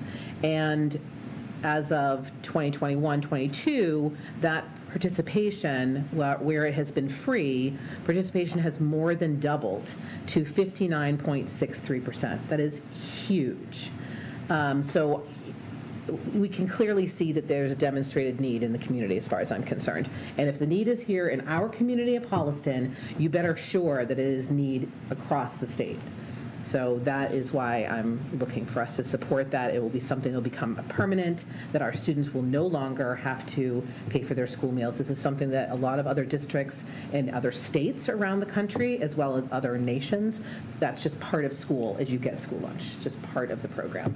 Because kids who are hungry, do not behave well, they can't focus, and they'll be more successful if they actually are not hungry at all times. Motion by Dawn to support the resolution supporting universal school meals. Second. By Dawn, second by Minnie. All in favor? Thank you. Thank you for doing that, Cynthia. Yeah, This is a great initiative. Absolutely awesome. I'll clean up So did you know of other towns around that have this program? I know nationwide it's a thing, but any around here? Other towns around here? Well, the cities, so like Boston has it, Lawrence, Lowell, I believe. So a lot of the, or more urban areas already have free because they have a substantially larger proportion of students who are on free and reduced anyway. When you reach a certain Threshold. percentage of free and reduced, they just say the heck with it. Yeah, everybody does it, yeah. Right, and I know that, which is why I was wondering if you know of any other towns like Holliston that do something like this. I don't know off the top of my Nobody head. around here I think has that. if it's not funded, people aren't doing it. Right. Yeah. And then the next resolution Yes. in response, in relation to the free meals Yes. is, let's talk about the quality of the meals. We actually had a whole family discussion where I had nieces and nephews who are also in the state who are going through the free lunch, and quite a discussion about the meals and how they're gross according to the kids, and you get like a stick of cheese and an apple. Like, it was very interesting to hear from the kids. And they really, like, the days that are where there's less waste and more consumption of the food is when Papa Gino's is brought in or some other place. So I think, I believe in it, but I think there has to be more discussion about it, because the quality, and I think, quite honestly, I think the quality has changed since we were kids. I mean, I remember being in school and having a hot lunch, paying for it, but they cooked it right there in front of you, and it was a good meal. Not where I grew up in Dorchester, I'm sorry, it was not good. It was not good. And your memory may be slightly off, but you also had more time for lunch as well. That's true. But I remember powdered potatoes. made the lunches. And you also didn't have, the sophisticated palate that you now but Stacy, you also didn't have requirements with regards to the amount of fruits, vegetables, the amount of fats. I know, that's what I'm You used to be able to get saying. real fried food in it, you know. There wasn't also an issue during the pandemic, and probably maybe it's still ongoing, where they were not vendors. They were not able to get. We're still having problems They're still with that. having issues with shipping of, they only get one choice of something. We got cited in audit, actually, because one of the vendors could not fulfill something that they had approved, that they had bid, that they'd won the bid on, there we go. And so we had to go to another vendor to get the goods for that, and we got cited on audit because it wasn't bidded appropriately, since we didn't conduct a whole nother formal bid. And it's like, you know, I had to feed kids today, not you know, for a month and a half from now. So. But I think we do have to take kids with a grain of salt, because unfortunately, sometimes when it's more nutritionally sound, which we do have to, you know, keep the nutritionally sound categories in. Let's face it, years ago you didn't have those qualifications, you didn't have those expectations, so kids like junk food. I mean, absolutely. fried chicken nuggets and fried fish sticks, and that's what my kids like to eat too. Macaroni and cheese, and now we have the whole grain. So, you know, I don't like the gluten-free food. I got to tell you, the fried chicken on my salad was much better than the grilled, right? So I mean, yes, I hear you, but I also think because it's more nutritional, it doesn't have as much sugar and all the things that we like to eat. So You would be surprised how limited, the cafeterias are. Like, because it's a public school. Yeah. And we I mean, can there are only cook so up many here. regulations. But yeah, I worked on this for years, so I'm horrified to hear that kids are saying that, because I worked on this as part of the wellness committee. I mean, ask Keith how many meetings he had to sit in with me complaining about Pop-Tarts. Like, we talk about. like I spent years on this. So, like, what's going? So before the pandemic, we had a director who was doing all kinds of innovative things, like trying new dishes, and then. Well, again, you're dealing with before the pandemic. Yes. And so we've actually That's had the discussions about that, about trying to get back to more tasting, which again, Lynn wants to do and will do. But again, this is the first year that we've had we started a year with no restrictions on things we can do. So at some level, and again, there's also a piece of staffing issues. We haven't been fully staffed in the cafeteria all year. That's not made up, that's real. So, Yeah. you know, we just, again. You don't have as many people to do the prep work. You can't be cutting vegetables. It's a growing issue, and we're addressing it at this stage the best that we can. Yeah. If this were to go through and we were to receive this funding, is there any sort of stipulation about vendors or who you have to go through or the contents, or do we still have control? No. So be your limitations. Yeah, so No, I I'm have to just say, to Stacy's point, like, I was in the grocery store the other day, and my second grader said to me, oh, can we get these? I get these in school lunch, and I was like, no, I do not buy those. So I am concerned about the quality of the food that would happen, because she loves to get school lunch. I have no problem making her lunch. I make it for the other two, but she wants to walk with her friends and she wants to go through the line, and then I hear about what she's eating and I'm like, oh, want me to make you lunch tomorrow? She's like, no, I love to go through the line. I get to go talk to the ladies, and like, she loves it. But I think that's an important conversation, especially as I see you shaking your heads that we don't have as much control over the food if we start getting the funding. I'm just sharing with you. We already don't. Right. It's already You're not going to ever have it. The Funding isn't the issue. You still have the Right. same limitations regardless of whether. Because it's all federal guidelines. Oh, but that's what I'm asking. That's what I'm That asking. won't change. Oh, There's no. no change. Right. This changes nothing. What That's what I'm this asking. changes is it removes food insecurity from everyone- families right. that may not qualify for either free or reduced. And it's a And so lot. that's a piece of it. While it may not be as large a problem in Holliston and other areas, it's still an issue in No, I'm Holliston not- because you can see from the I'm not arguing participation. that. No, but I'm saying it doesn't change anything else. This is only Yeah. about taking care of children or families that do not fall underneath those two categories. Right. So, but before the pandemic, and I hear what you're saying about, things have changed since the pandemic, but, I mean, we should be getting sort of closer to normal-ish over the next year or two, so. I would say, I would like to say by next. Guess you're gonna have to go crack some skulls in wellness again. I am not, I have yeah. thought that. No, we still are. Right. When we went out to bid this year, we actually participated in 2 different bids, which create certain issues for us. We participated in 2 different bids just around the fact of that for certain commodities, we cannot get them. From the one who wins the bid every year, because they're the largest in the area and normally do the best, both price-wise and bring in the commodity-wise. But again, we got cited in audit, we didn't have a choice. We bid out both places, or through 2 different bids. If they win both bids, we're going to be in the same boat, maybe even worse shape, but. No, I'm just sharing with you the feedback, because it was based on this conversation about it being free lunch, and there was a whole political discussion and across the table, but the kids were the ones who were like, the food is gross. And I take what, I don't take it as gospel. However, The cost of the lunch to the children has not changed the quality that is being delivered. so The maybe two are not related. Right, I think. Right. No, I'm just saying, the two so are not then it's related. always been crappy. No, it depends, no, the funding source the funding source has just changed from being your direct dollars to your indirect dollars. Yeah, That's right. the only thing that has changed. Yeah. And if people think it's changed because of that, they're sadly mistaken. And it's not different anywhere. Okay, well then I suggest you go Didn't hang you out have in a the picture cafeteria. of the lunch stuff? Well, I am going to go check that out. I'm going to check out the. No, I'm going to check out. Take pictures of the fruits that they're eating and send me pictures.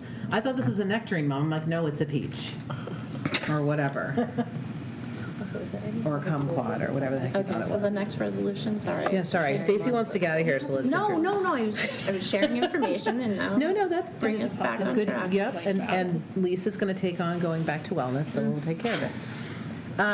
Okay, so the next resolution is regarding our, an increase in special education circuit breaker funding, which is for special, obviously it's for special education, for out-of-district placements.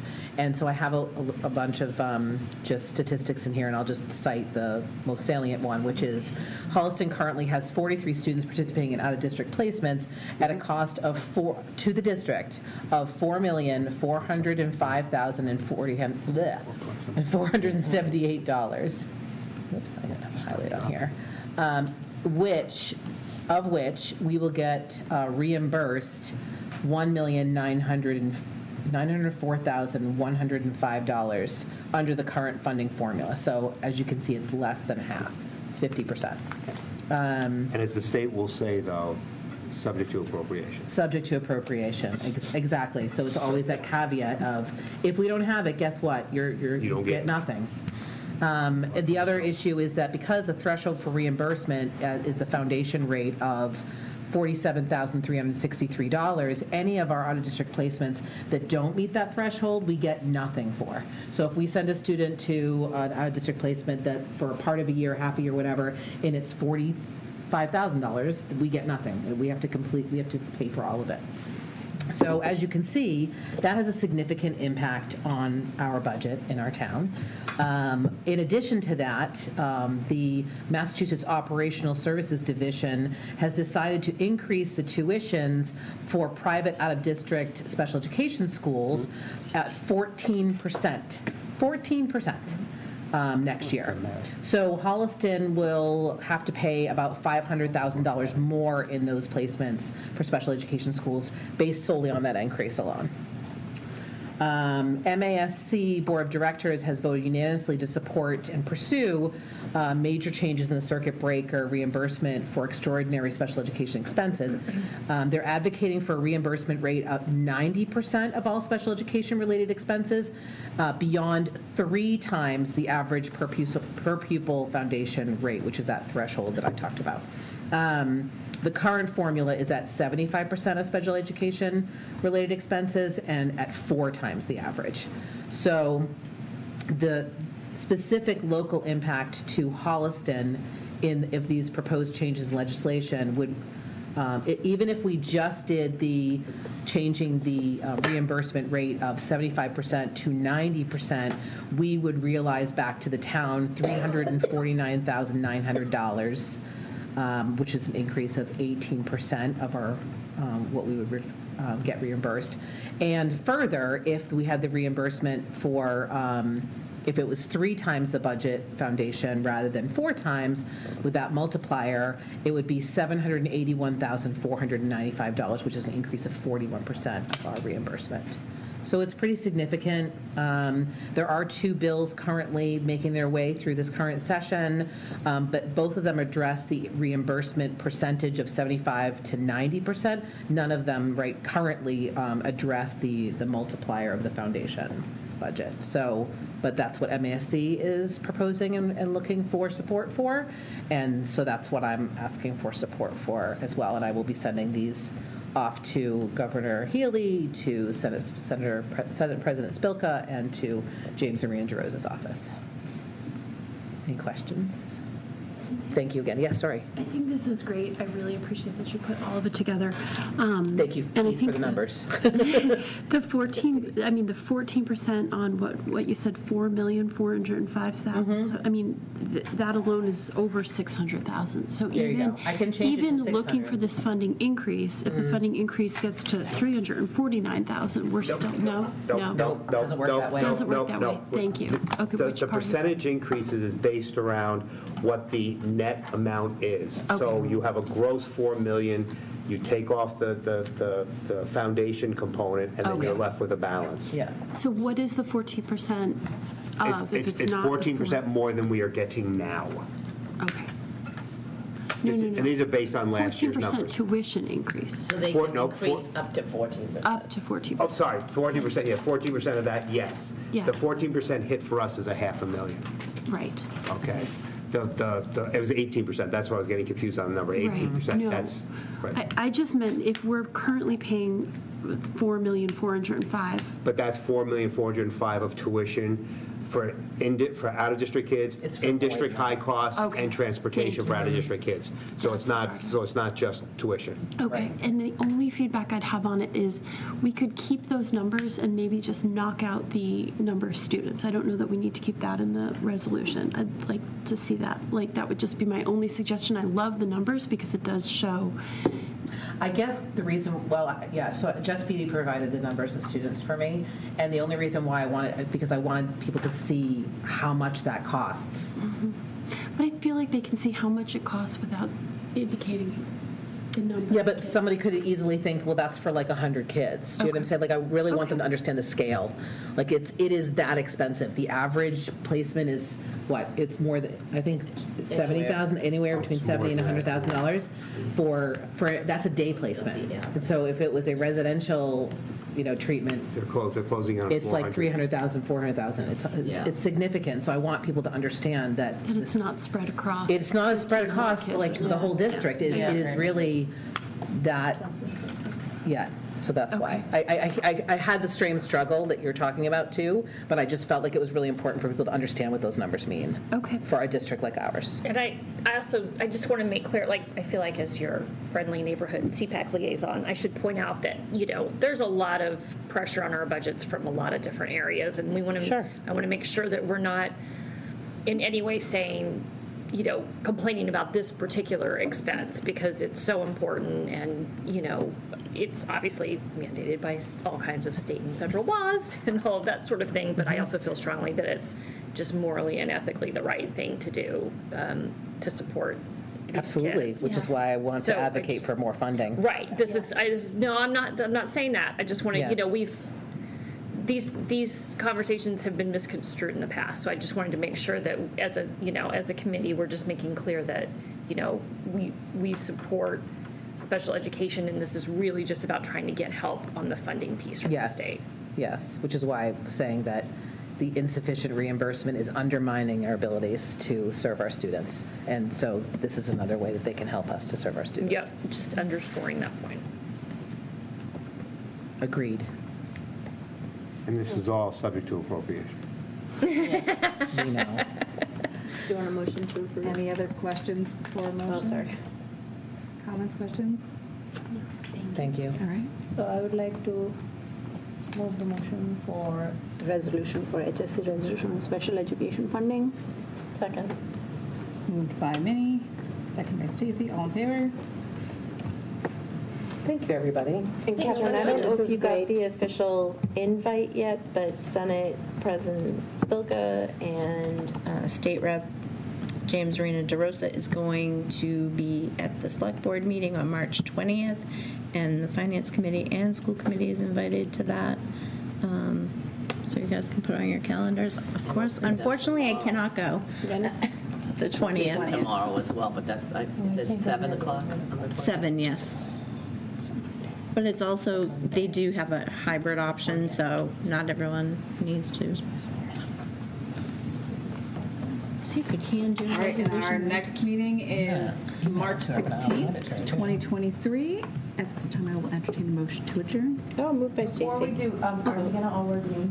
Does that say Patrick's Day? We did discuss that, and we said we missed an opportunity. We're always talking about planning our coordinated outfits. So, I'm sorry. So for what day is this? March 16th. Oh, we all need to wear green? Can you send us a reminder about that? Yes, I will. Just like text me and say, we'll put green on. Last year, Susan had green nails. She did. They were- I They don't know if it is this right, Amanda, then I'm 2% Irish. My whole life, I was saying that I had 0 Irish. Well, I was I'm wrong. 50%. 2%. It's not official That's my business, so largest. motion Okay, to motion adjourn. to Can we adjourn. talk about our outfits after we Yes, adjourn? okay, sorry, move to adjourn. Second. All in favor? Yeah. Thank you. Now you can talk about outfits. So, yeah. Thank you for everybody watching at home. Watch. Sorry, we need to talk about our outfits.